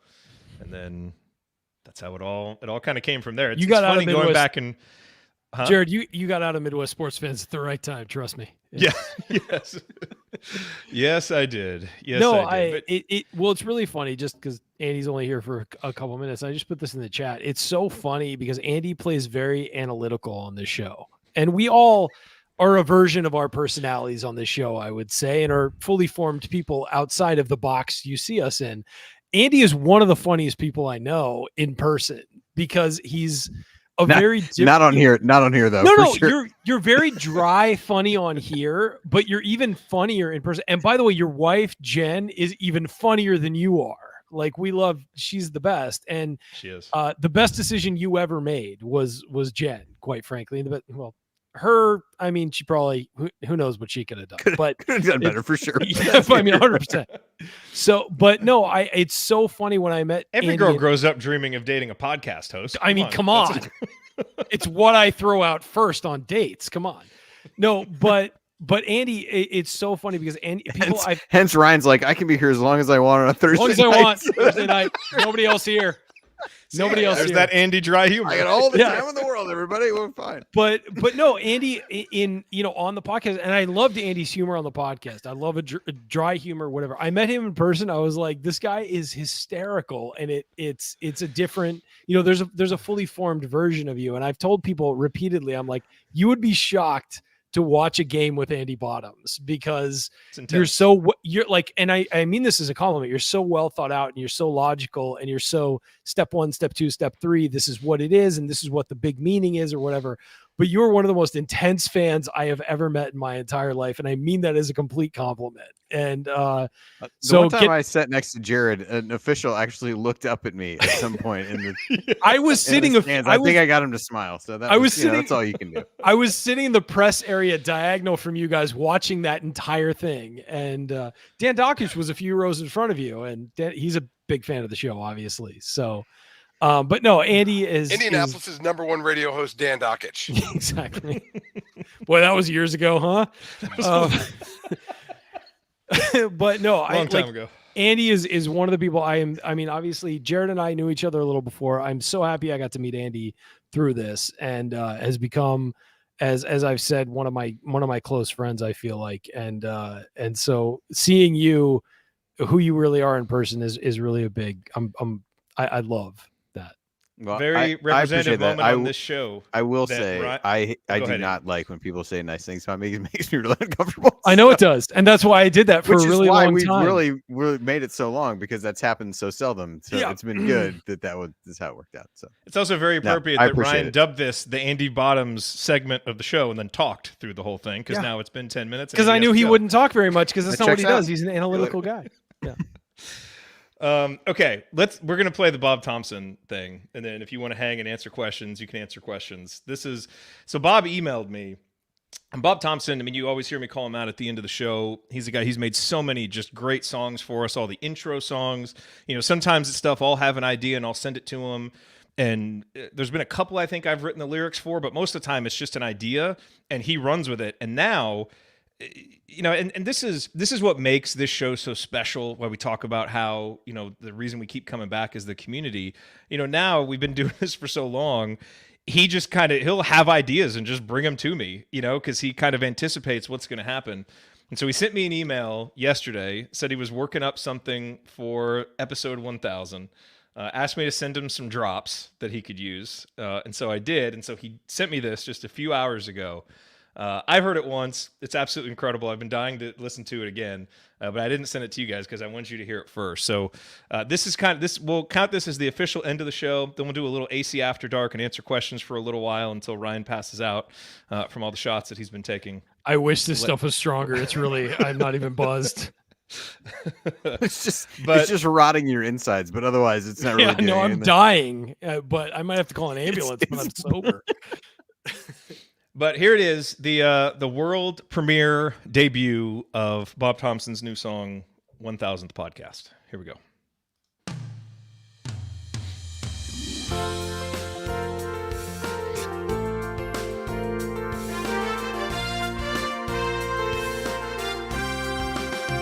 The mics are hot, the hosts appear, and even if it's late, the chat mob's here. And when we hear that William Tell, no matter win or lose, we know all is well. 1000th podcast of Assembly Call. 1000th podcast, let's toast. The 1000th podcast, a treat for us all. The 1000th podcast, still Ryan won't host. Ryan's being stupid again. Clearly I was wrong. I have a mad crush on Archie Miller. I will follow this team through the pit of hell. Noah was on a 2-year plan. Here I come, Coach Fife. I had plenty of problems with Steve Alford. Jeremiah April is real. Well, Kevin Durant plays shooting guard. I should have Evan Fitzner play shooting guard. I've been involved in poop explosions, plenty of them. The 1000th podcast after 13 years. The 1000th podcast, it's true. The 1000th podcast through laughter and tears. 1000th podcast for the love of IU.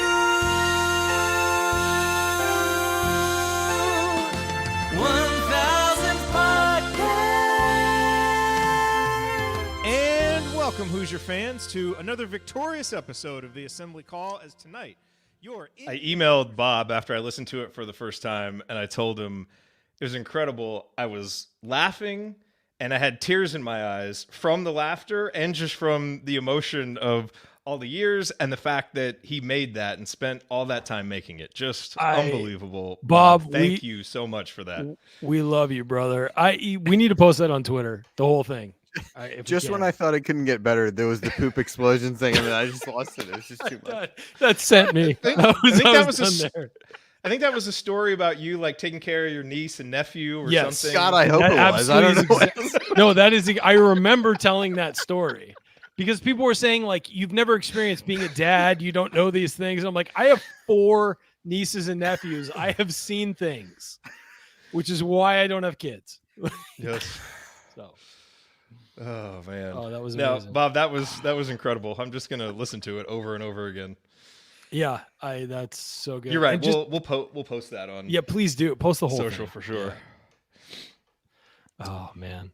I know. There's nothing good to say after that. No, you can't talk It's about like the that. NCAA tournament. That should have just been the end, and then we I just, was- I was just like, I mean, I put it in our chat for the thing. I was like, once it was the one shining moment thing, I was like, I love this already. It's and then done. little did It's I know done.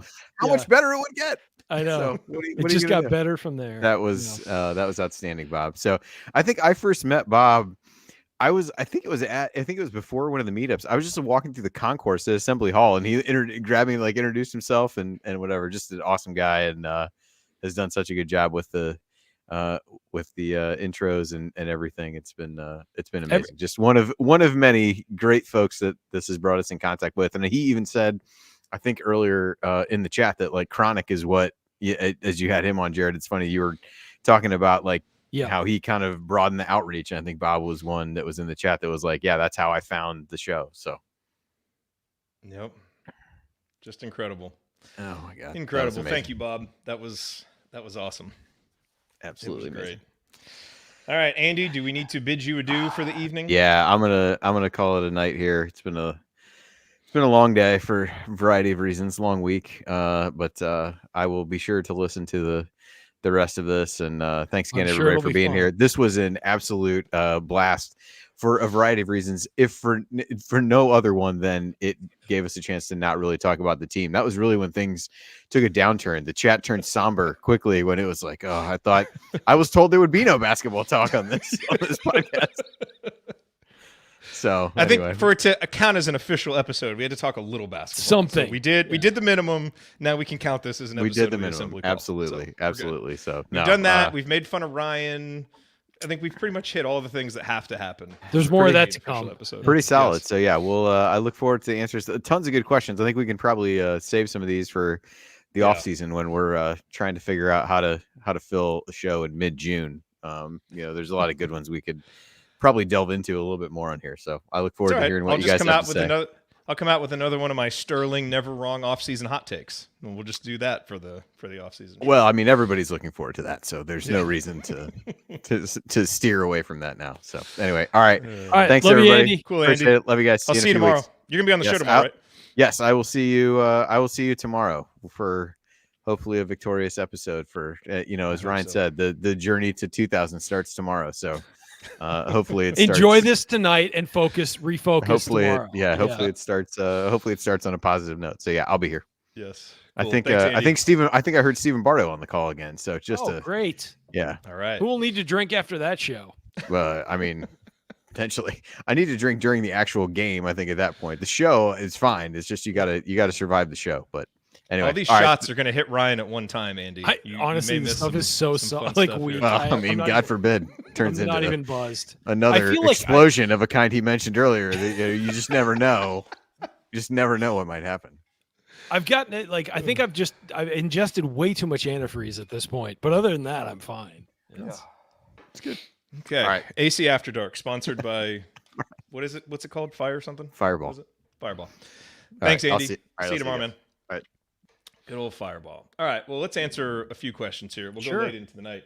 But if we're going to do AC After Dark, there's only one way for AC After Dark to start. Cue Bob with again. More Bob Thompson brilliance. Right back, everybody.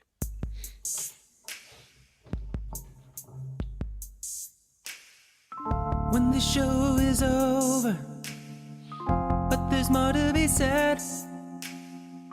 Pour yourself a drink now. Put the kiddies to bed. It's very awkward being the only one here when the song is playing. Loose. No more censored remarks. So cozy up, chat mob. It's time for AC After Dark.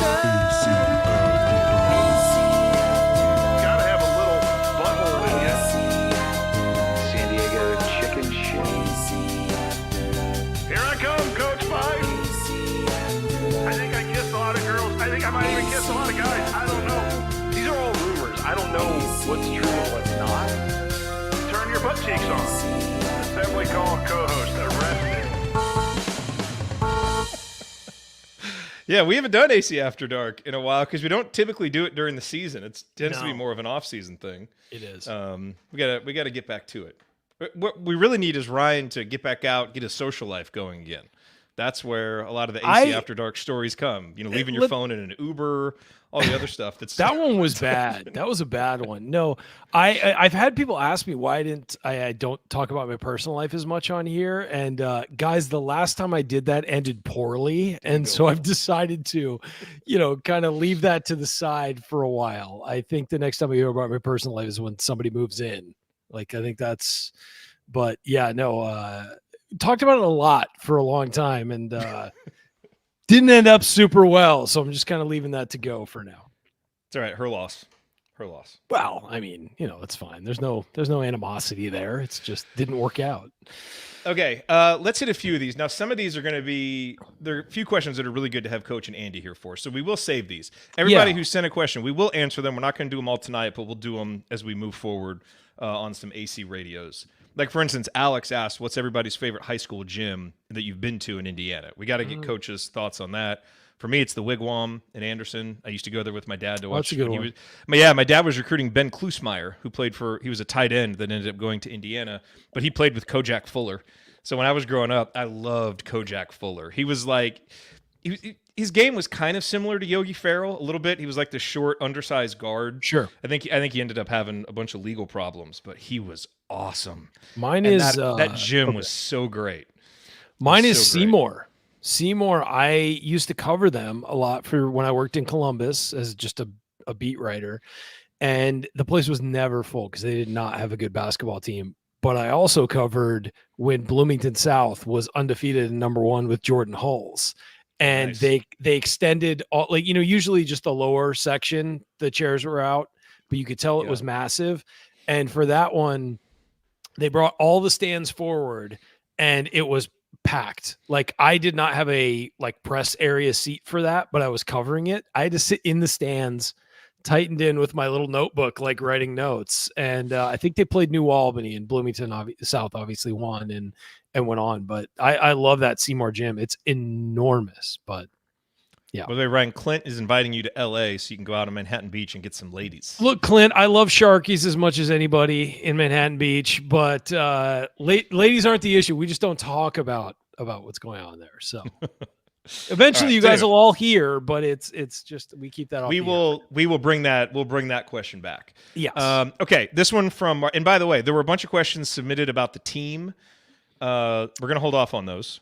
And because we'll end up basically covering them in the Minnesota game and in the future shows. So, okay, let's get through a few of these. From Mark, what is your favorite sports moment you have seen live and in person that is not an IU moment? You go first.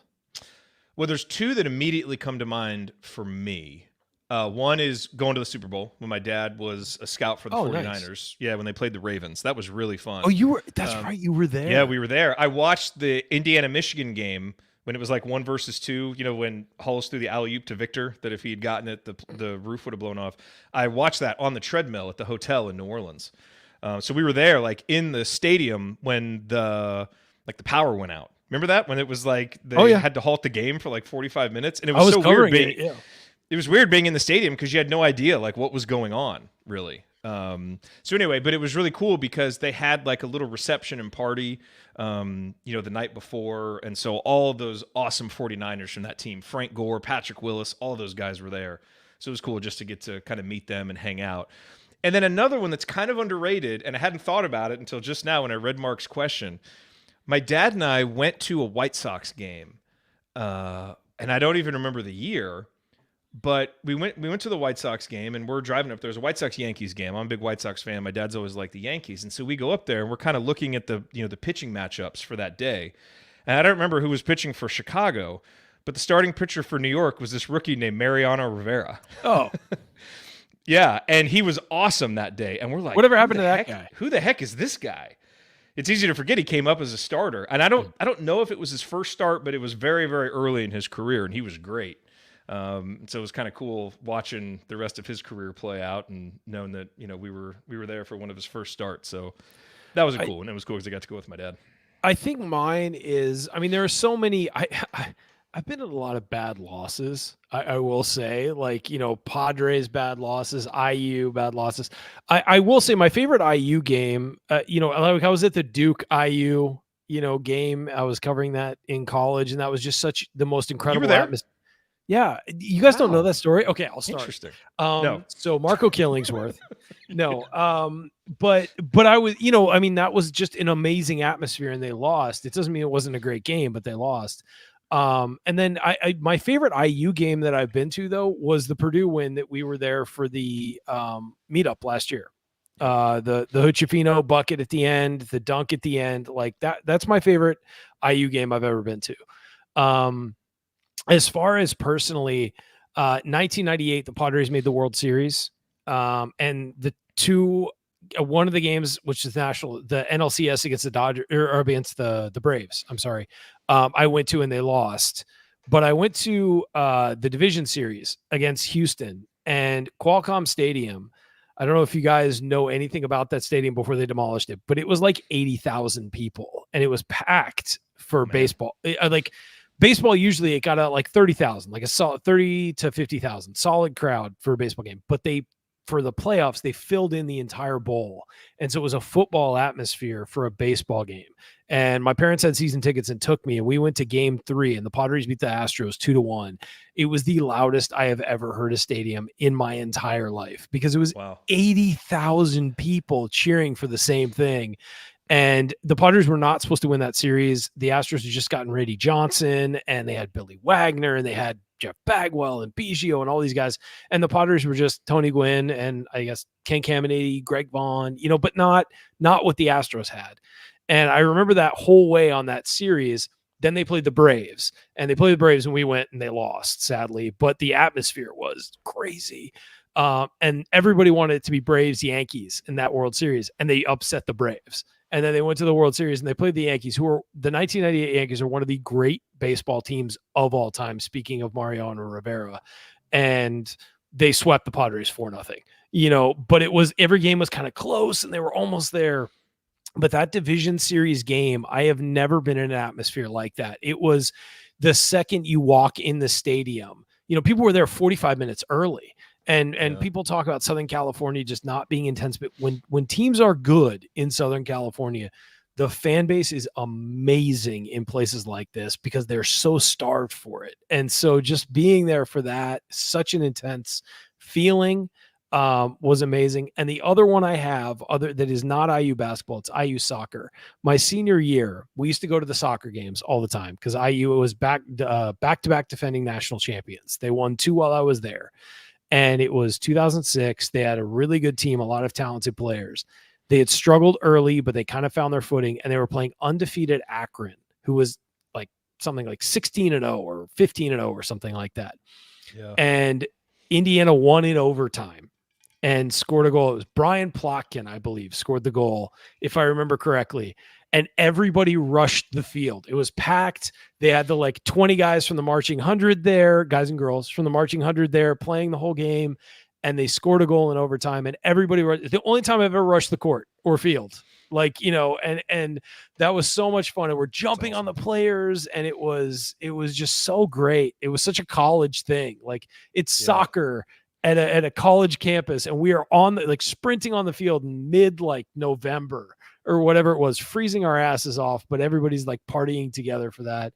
So those are my 2 big ones, I think. And then, the Duke game was amazing for me, and I always bring it up. And the reason why it was amazing for me was IU had been down for so long, and the crowds, I had always heard about the crowds at Indiana, and they had never, I think for My junior year, they played UNC, and Sean May was coming back to Indiana, and that was a live crowd, but still, they never had a chance against that team. That team was unbelievable, went on to win the national title.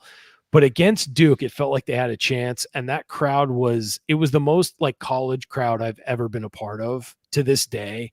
And that's why I always bring that up. It was one of those moments where I was like, oh, this is what people talk about when they talk about Indiana. So when you guys talk about Indiana, I got to experience it that time. And so that's why I always bring that up and why it's such a great memory for me. Well, and speaking of, if we talk about IU memories, it's really fun reading the chat because you see this from Joel, who says, I was at the IU game and we beat the Fab Five. Hall was rocking. I can't Mike imagine Weemuth, that. Oh, man. Mike Weemuth, host of the new show X's and Joe's, was at that game too. As he recalls, Brian Evans hit a 3 to cap the late run. He said he had a sound migraine after that shot. I was at that game too. My favorite IU basketball memory is seeing Calvert break the scoring record. I'm But sure, being yeah. at those Fab Five games, though, I mean, you know, Chronic talked about like the energy in the hall the day that Bob Knight threw the chair, and as Joel said in a subsequent tweet, IU fans hated the Fab Five, and I mean, it was brutal in there. I distinctly have this memory of Chris Webber dunking and hanging on the rim and getting booed louder than I've ever heard someone get booed. I don't recall if he got a technical or not, but he was hanging around the rim. But all that mattered is Indiana beat him. Indiana went 3-1 against the Fab Five. Actually, didn't go as far as them in the tournament. But I will say against those guys. But those were fun games because it was I just can't the imagine. atmosphere was so charged because So it was as- like a clash of cultures. Of course, you know, the Michigan basketball culture and the IU basketball culture. And it's that, Crazy. and I will say from an outsider perspective, because I grew up here, obviously, like I was a basketball player, and we thought the Fab Five were so damn cool, like so damn cool. But honestly, in the you know, as a kid who was a fundamental player and a shooter and a defender, Indiana was kind of my North Star. But I loved, like, we all wore our shorts like the Fab Five, all of us, and we all wore our uniforms like them, and that carried on, and they were so impactful, you know. And like it is crazy to think about that. And I watched them play so much that year. I'm sure I watched them play Indiana, but I can't imagine being there. And Joel just said, like, IU fans hated the shorts. Everybody else loved them. Like, it was like a changing of the guard, you know, in basketball. And God, it's so funny because they didn't win a title, but they're one of the most impactful teams ever. Like those 2 years of I mean, they played for two of them, and they did go on those tournament runs. Which for sure, obviously they were helped a ton. But they were amazing. But it's one of those things where it's so, like, you know, it really was a changing of the guard in college basketball. And somebody else mentioned the watch shot. I had tickets, or I didn't have tickets. I was offered a ticket to that game, and I had made a previous commitment, so I couldn't go. Yeah. I know. Better been a good weekend. In that I know. hotel room. I know. Trust me. This is AC After Dark, right? So yeah, you're dating somebody, you make concessions, and that was one of them. You do. And the bottle just dropped. No, that wasn't the bottle. That was water. Okay, the bottle is safe. Good. All right, let's hit a couple more of these. So here's just a fun one from Troy. Congrats on 4 digits, folks. What IU 1,000-point scorer would you least like to guard in a game? And I clarified what he meant. He said, who would make you schedule a chiropractor appointment immediately after? So it's not like, you know, yeah, it's basically who you think would just tear you up the most, who you'd have the most difficulty with. It was that easy I've for me. seen, that I've just seen. any 1,000-point scorer. Let me see. I'm looking up the list right now. I mean, Yogi would be really tough to guard just because of his quickness. I mean, Yogi had, as he showed in the NBA, he had one of the best first steps that we've seen at Indiana. And first step is what screws you when you're a defender. I think but is guarding Yogi going to take you to the chiropractor? Because he would just shoot shots over you. What do you mean? What does he mean by chiropractor? You. Like turn you into? I'm thinking turn you into a pretzel is the chiropractor thing. Well, that could work. AJ Guyton. See, I said Troy Williams because I would have no chance to guard him. Well, he would just drive by me and dunk past me or over me. Yeah. So that's the one that would really terrify me. I think that would, that'd be scary because you'd wind up on some pretty bad posters. But Yes. but I would say, you know, if we're talking about just really toughest to guard, that I've seen, because I didn't watch Don Schlunt play basketball. You know what I mean? Like I would say AJ Guyton, Yogi, man, Yogi would do this thing, and we love Doc Libby. Speaking about the history of the show, you know, she was a big part of our early success. But he would just bounce in and out of things and drive by people, so Yogi's my answer, because I think it would just be, you'd be so, at the end of the game, you'd be so worn out from going in, out, back, sideways, whatever. And I think go ahead. Well, someone said Brian Evans, which would be an interesting one, because, you know, the thing with guarding Brian Evans would be, you would look at him and be like, wait, I might be able to take this guy.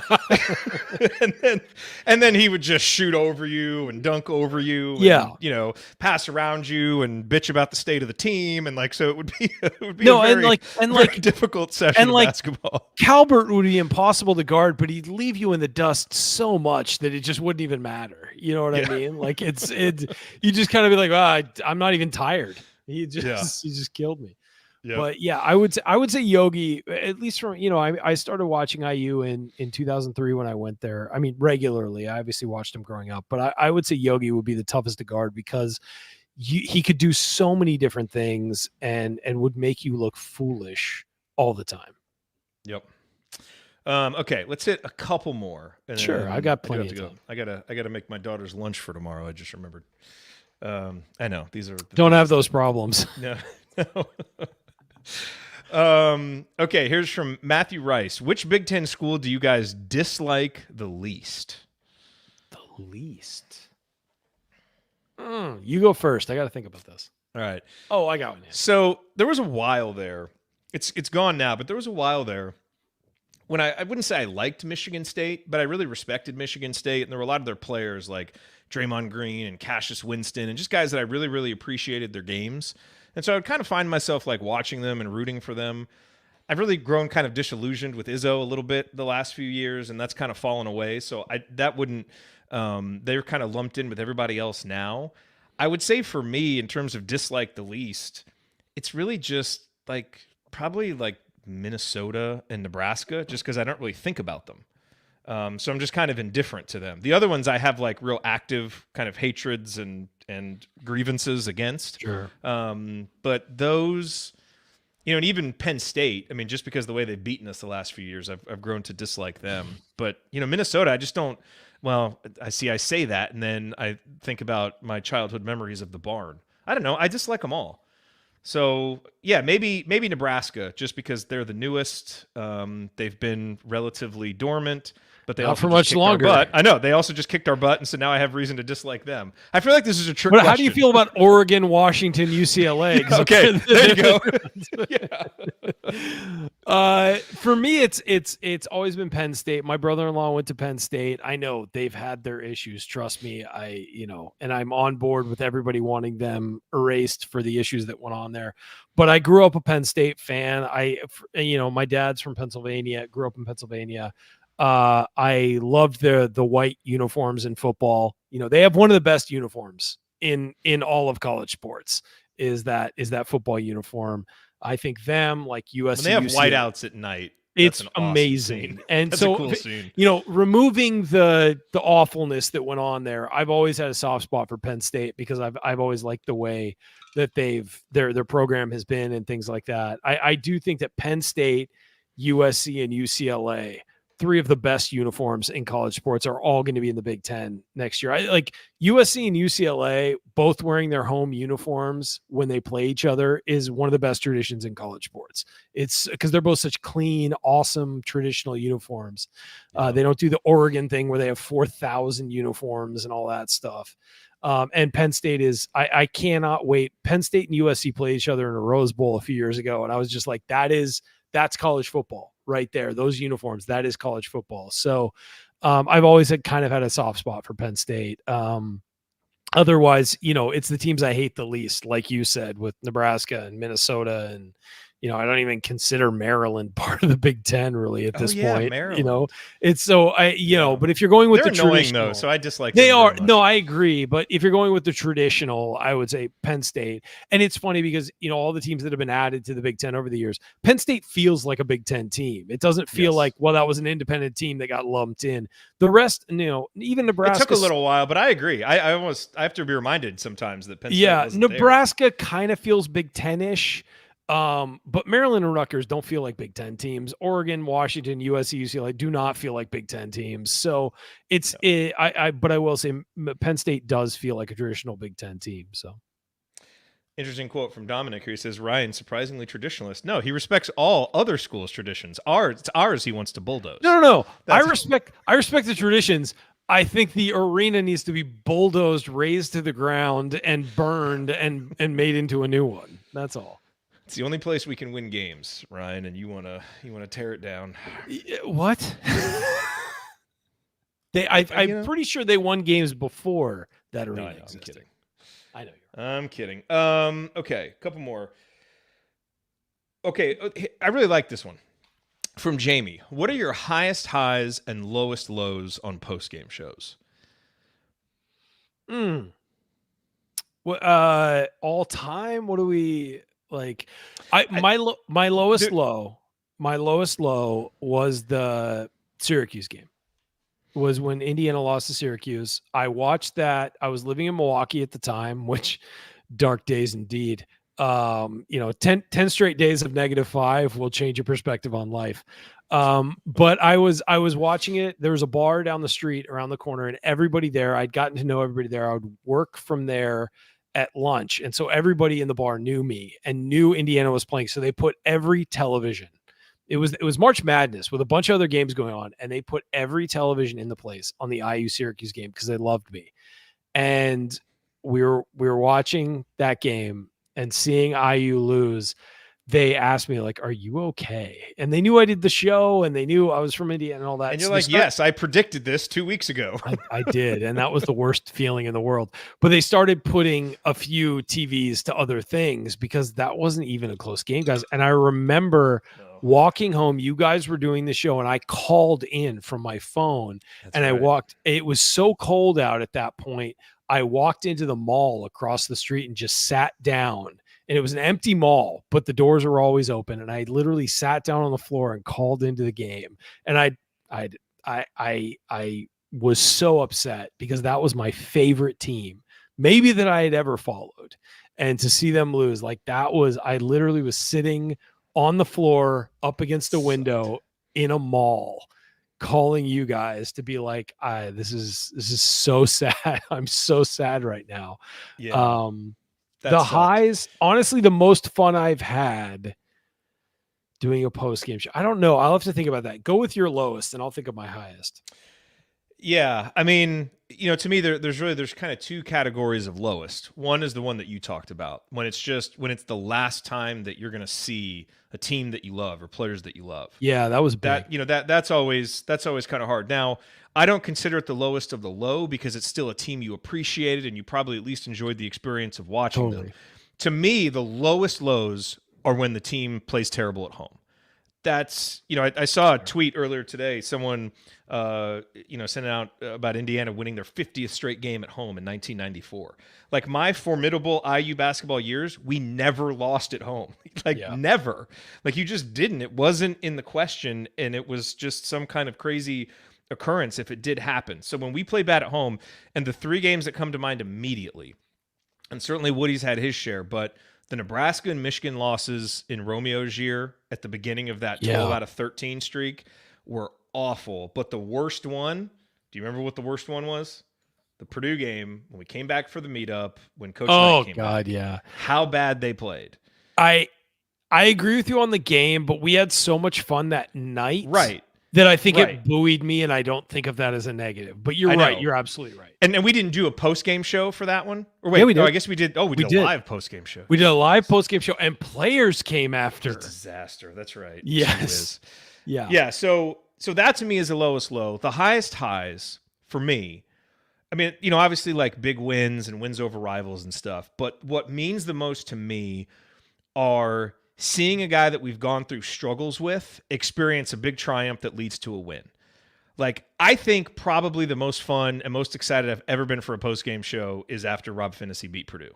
Oh, that's good. There was just so much emotion there and pent-up frustration. And to break that streak, but not just to break it, but to have this guy who had struggled so much and then rose to the occasion against his hometown team, it was just incredible. I think about Yogi hitting the three-pointer to beat Iowa. Because if you recall, he'd had a couple other game-winning shots his junior and senior year that he'd missed. I think a couple against Maryland. And so for him to hit that one, and win the Big Ten was awesome. And then just really the whole experience of Trace just like fully realizing his potential. That when you see the guys who have been there for 3 or 4 years, you've gone through ups and downs with them, and then you get to experience those highs. That's the best part for me in a post-game show. I mean, obviously you've won the game probably, and so there's just something extra there to celebrate. So 2 I can think of. I think Yogi's progression throughout the program, we've talked about that, is like high and then 2 years of really low and then winning a conference title where he's the guy. And we know that Yogi kind of struggled through his time at IU and stuck around and was, came back as a senior year. And the step back 3 he hit at Iowa, to give them the outright Big Ten title. And champion. I mean, that is how you're a champion. That's one for me. The other is when they beat Also, Kentucky. by the way, that whole locker room speech by Crean was awesome. It is. That was like, one of his best moments. Like, you can talk like Crean certainly had his warts, but he was good in big moments. I was in the room when he got hired. I was in the room sitting next to Rick Bozich, by the way, and covering that for the Columbus Republic. And I remember I turned to Rick after that press conference and I was like, I think Crean's a good coach, but we'll see where this goes. And after that press conference, I turned to Rick and I tapped him on the shoulder. I'm like, well, I'm sold. I mean, he was good at the things he was really good at. And that was one of them is captivating an audience. His speech in that was phenomenal. His speech at every, Hoosier Hysteria, his speech, during senior nights was always great. But I would say that the Yogi step back 3 to win that, the got them all, that call was fantastic. Was that Tirico? Right? Yeah, it was Tirico. And I just remember being so happy. There is a video that they played at their senior day about that senior group that still to this day gets me emotional. If you go back and watch it, it pops up in my Facebook timeline every year and it gets me emotional. Yeah. But I would say, I think that that game and then when they beat Kentucky in the tournament were probably my 2 favorite shows we did. That was so fun. Because that matchup was very like neither team was an elite, top, 10 team, but they really matched up well against each other. It was like Jamal Murray and Tyus, or what was his name? OG Tyus Anunoby. Jones? Yeah. OG Anunoby. Thomas Bryant, Troy Williams, Yogi, like it was just such a fun game, and Indiana coming out ahead was so great. And so that I think that's my favorite one. Yeah. I mean, there's so many when you start going through it. There've been so many. I'm sorry, Tyler Ulis. Tyler Ulis. Yeah. That's Jones right. was at Duke. Okay, let's hit a couple more of these. Maybe we'll do this as the last one, Ryan, because this will be a good one to end on, and then we're going to save all of these, and we'll either do a separate, episode where we answer all these, or we'll work them in on Assembly Call Radio as we move forward. Really appreciate all the questions. We just kind of ended up going a little bit long tonight. From Mitchell, Ryan, what has been the most important thing that you've learned along your journey with the Assembly Call, podcast related or not? People are going to be shocked by this, but not to let my emotions get me carried away. I think that when I started, I think that my whole thing was straight in. Whatever you're thinking, just blurt it out.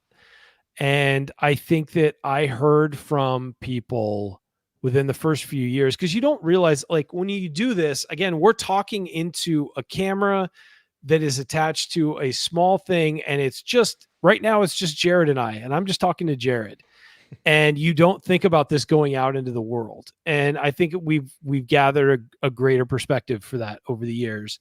I've had players, parents, and family members reach out to me when I've said things, and I realized that, you know, these are real people we're talking about. And these are the coaches, the players, whatever. These are real people.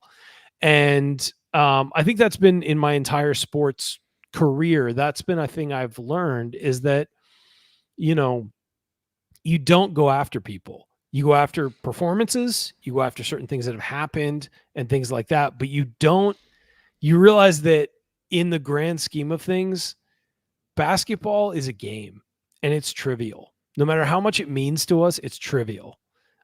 These are real people who have real lives and have real things going on that may not be associated with basketball. And you don't know what's going on in their personal life that causes them to do certain things on the court. And so I think the biggest lesson I've learned is, one, that the things you say reach people, and two, that those are real people and they have real things going on. And so I always try and temper, while I know my role on the show is to be the emotional after the show. You know, Jared's role is to be the reasonable one. Andy's is to be the analytical one, typically. But, you know, in general, that's kind of the thing, is that's why we work, is we all kind of fill a different role. And that's why when people meet me in person, they're like, you're not like what you're like on the show. It's like, well, yeah, because I'm a fully formed person. I'm not a character. But when you start talking sports, though. As soon as you start talking sports, I mean, you are how you are on the show. It's true. I'm not, no, this isn't fake. Like, this is a version of me. This is what I think, but also that, you know, these are people, and that we're covering people. And I think that's been a big part of it. And the other one is, you know, I think that even though you don't realize it, that this does touch people and affect people, and in a good, for good or bad. And I always go back to, I think it was the first year we met. I think it was 2016. You, Andy, and I were standing on the court at Assembly Hall, and we were watching warm-ups, and we were just talking. It was just the three of us. Maybe it might have been 2017. Might have been our second meetup. Yeah. And we were just standing on the court talking, you know, just watching guys warm up, you know, whatever. And somebody came up to us, and I believe it was Lee Butler came up to us. Yeah. And said, hey, guys, I watch you all the time. I love your show. And he just wanted to shake our hands. He's like, hey, by the way, you know, at halftime, they're going to show a picture of me because I've been a season ticket holder for 50 years. And Lee's amazing. And we love having him. And we were talking to him for a little bit. And I looked over, and there was a line of people behind him waiting to talk to us.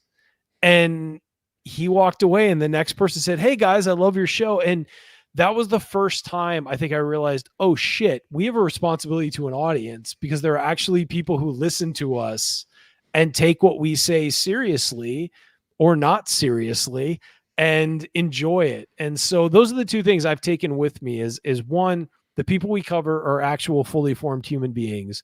And two, you know, what you say impacts an audience, and showing up for them is really, really important, because they, you know, may not rely on you, but they're there to listen to what you have to say. So those are the two things I've picked up, and I've carried that into my professional life as well. And I've tried to maybe tamp down some of the things I've said and try and be, you know, responsible in that way. Yeah, that's really good. That's really good. Yeah, I guess I would say there's really two things that stand out for me. You know, one is about the value of sports in just our lives. You know, I grew up with sports. Obviously, my dad, you know, was a football coach, and my mom is just like a raging football fan. So sports was everything. It wasn't really a choice that I made. It was just what I was born into. And after I graduated from IU, I moved to Florida, you know, took a few jobs, ended up moving back to Indiana a couple years later. And it was really kind of my sports dark period.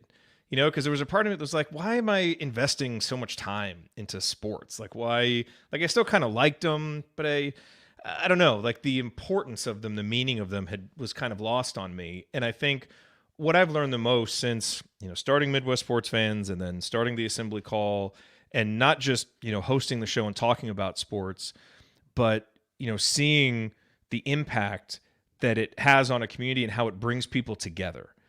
And, you know, I think really, you know, it's been really interesting what's happened over the 12 years that we've been doing the show.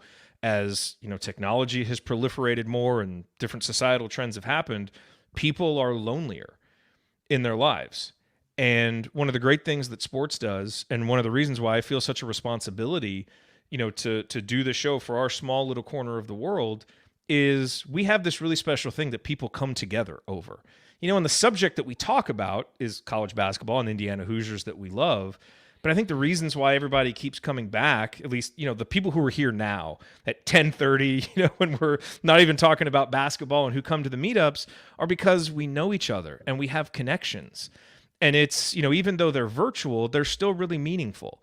And so, this shared interest in sports is what brought us together, but then allowed us to get to know each other in other ways and have these, additional relationships. I mean, with you guys here on the show, with the audience members. And so I think even more so moving forward, sports are going to play a really critical role in being a lifeline for people and being an organizing principle that brings people together in a society that so consistently wants to pull us apart. And so I've really gained an appreciation for that, which really goes into the next thing that, that I've learned, which is just, the power and impact of relationships, and specifically, just, one-on-one interpersonal relationships, especially in the context of kind of, quote unquote, building an audience, which is what we do here. And is one of the things that, that I, teach people how to do in the coaching program that I'm a part of for my day job. And, initially it was all about, okay, got to build an audience and get people on an email list and drive the numbers, but actually doing it, you realize, no, it's about how many one-on-one, brick by brick, actual relationships can you build? How many people in your audience do you actually know? How many people have you met? How many have you shaken hands with? How many have you responded to an email and really connected with? And that's why we still do this. If we didn't feel that connection, the passion to do this would have waned long ago. And so, to me, that's what I've learned. It comes back to people. Everything always comes back to people and interacting with people and building relationships with people. And so I feel really fortunate that we've been able to do that with this show. And it reminds me of it over and over and over again. There's two things I want to add to that. One, it's that I think, like art, music, great art, great music, great film, sports brings people together. And whether we agree or disagree, we can have discourse over it. And it's people who speak different languages, live different places, have different political backgrounds, can enjoy the same thing. And, that's more important than ever at this point of our world. And it's staggering how sports seems so trivial on the surface. And look, it's my day job. Like, that's what I do for a living. And I realize it can seem trivial on the surface, but it definitely brings people together and it creates a community. And the last thing I'll say is, it was very funny at the 2022 meetup. We had a bunch of players. We gave a bunch of raffle things away. And my best friend, my two best friends were there. One of them has known me since second grade, since I was 7 years old. And one of our audience members, and again, we don't get to see the impact of an audience because we don't live in Bloomington. One of our audience members, I don't remember who it was. I wish I did at this point, but was so wonderful. He won a piece of the floor as a raffle, and he wanted the players to autograph one side, and he wanted the rest, the guys on the show, to autograph the other. And he asked me for an autograph as I'm standing next to my friend who has known me since I was 7 years old. And I signed it. That's awesome. And he's standing behind the guy with his arms crossed, just like looking at me puzzled and just like, what? And this guy is a lawyer. He's, a very accomplished man. And I sign it, and I'm puzzled too, but I sign it and say, yeah, I'll get you a course. Yeah. And he walks up to me. He's like, hey man, I love you. I don't get it. And I was like, Jeremy, I don't get it either, brother. I don't get it, but the fact that people feel like they can, come to us and they feel close to us and feel like this show that we've created that had 10 listeners for the first 2 years, a show, it means something to them. It means everything to us, guys. We talk about it all the time, and it's something that this is like Assembly Call is so special to me. I know it's special to Jared. I know it's special to Andy, and I know it's special to Coach. And I've created through this 3 friends that, will be in my wedding someday if I ever get married. And Yes. let's be real, that's dicey. It's dicey whether or not that'll happen. But now, will there be a reception, or we just go straight to like the wedding post game show? And we got to do a wedding. You guys are going to have a booth to discuss the wedding. It's you guys will be set up on the side, and you can just critique everything, and I'll be I'll pop in and say hi from my phone, but it's but no, I mean this is when you guys are on this show or watching the show or whatever, just know how precious and special this is to us. It means so much to us, and we have felt that way for a long time, and it only continues to get bigger, and we more people join and more people get involved, and all of you are so incredibly special to us. So thank you so much for everything you've done for us over the years. And I know people are saying thank you guys for doing this. No, you guys do it for us. You guys make this special for us. Yeah, one of my fears, as we continue to grow, any audience, when it continues to grow, it can be a lot more difficult for the people who host the show to kind of stay connected on that one-on-one level with everybody, when the numbers just get so big. And we're not at that point yet, and I'm glad. But we always appreciate all the emails that we get. I mean, you guys send us emails often, or tweets or whatever. We read them all, by the way. Yeah, about how you watch the show, or what it's meant to you, and all those things. And please never hesitate if you feel that. I mean, we love reading that. Even if they're negative, we listen and we read, and we want that feedback. Please. Yeah, and I just go back to when we started the show. So we started the show in 2011. This was before I had met Heather. I was living in an apartment on my own and watching all these, games with Tom Crean that were losing. And, it was just me and my dog for the most part. I didn't really know that many people in my apartment complex. And so I'm just watching these games, and they end, and there's, really nothing to do afterwards. And I think about that a lot when I think about the show, because one of the reasons I was motivated to start it, one of the reasons I got the idea was there's probably a lot of other people like me out there. We should have a place to go after the games, to just hang out and talk and do stuff. And so I know, because a lot of people have emailed me that, this show, and especially the live portions, is a lifeline for IU fans who may be away from Bloomington, away from Indiana, and you don't have a whole lot of other IU fans, in your daily life. We are your place. we are the place for you, and we always want to be that. And that to me is a real motivating factor in continuing to do the show and trying to put so much into making it good.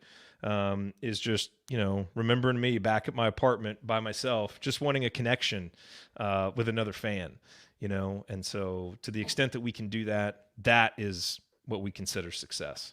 And so far so good for 1,000 episodes, and here's to 1,000 more, maybe 1,613 more. I'm in. Let's do it. All right. I think there's only one way to end this show, Ryan, and that is by playing Bob Thompson's song one more time. We're not even going to say anything after. I'm just going to hit end stream after that. But before we do that, sincere thanks to everybody who's still here. We've been going for 2.5 hours. There's still a lot of you here. We really appreciate it. Beyond even words that you all are here live. It really does mean a ton to us. Please, hopefully you've had fun. Please, all of you come February 3rd. We do our live show at Upstairs. We want to see you. We want to interact with you. It's going to be a different show. We will have time to meet everybody. Please come. We would love to see you in person. Even if you're on the fence about coming to, if you don't have tickets, just come down and hang out with us. We would love to see you. We're not charging anything. Just come, say hi. That's what we want. We want to meet you in person and create that personal connection. It's the whole point of this show. So please come see us. Yeah. We'll do stuff. We'll have shows. We'll have some different guests there, that kind of thing. But what we really enjoy is when that's over, we can go out and mingle and talk and meet you all one-on-one. So yeah, if you can come, that would be fantastic. Amazing. And yeah, we love those opportunities. Okay. Coming up tomorrow, post-game show, IU Minnesota. Hopefully it's a victorious one. I'll be there. Andy will be there, and we'll see. You can't be there. I can't be there. But we'll see. Hopefully that can be a game that gets us back on track. All right. Let's play this one more time. Bob Thompson, to play us out here for our 1000th episode, the only appropriate way to end this episode, 1000th podcast.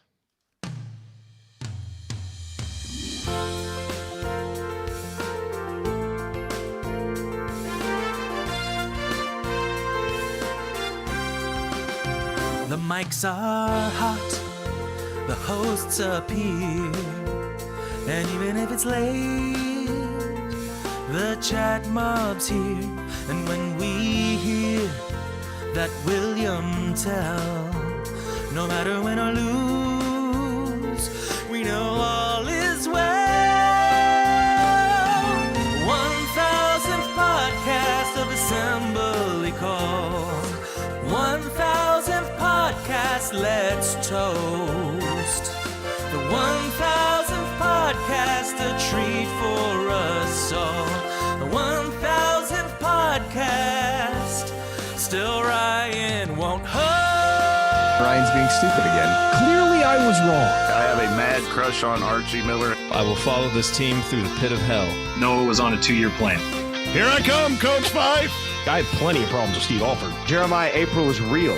Well, Kevin Durant plays shooting guard. I should have Evan Fitzner play shooting guard. I've been involved in poop explosions, plenty of them. The 1000th podcast after 13 years. The 1000th podcast, it's true. The 1000th podcast through laughter and tears. 1000th podcast for the love of IU. 1000th podcast.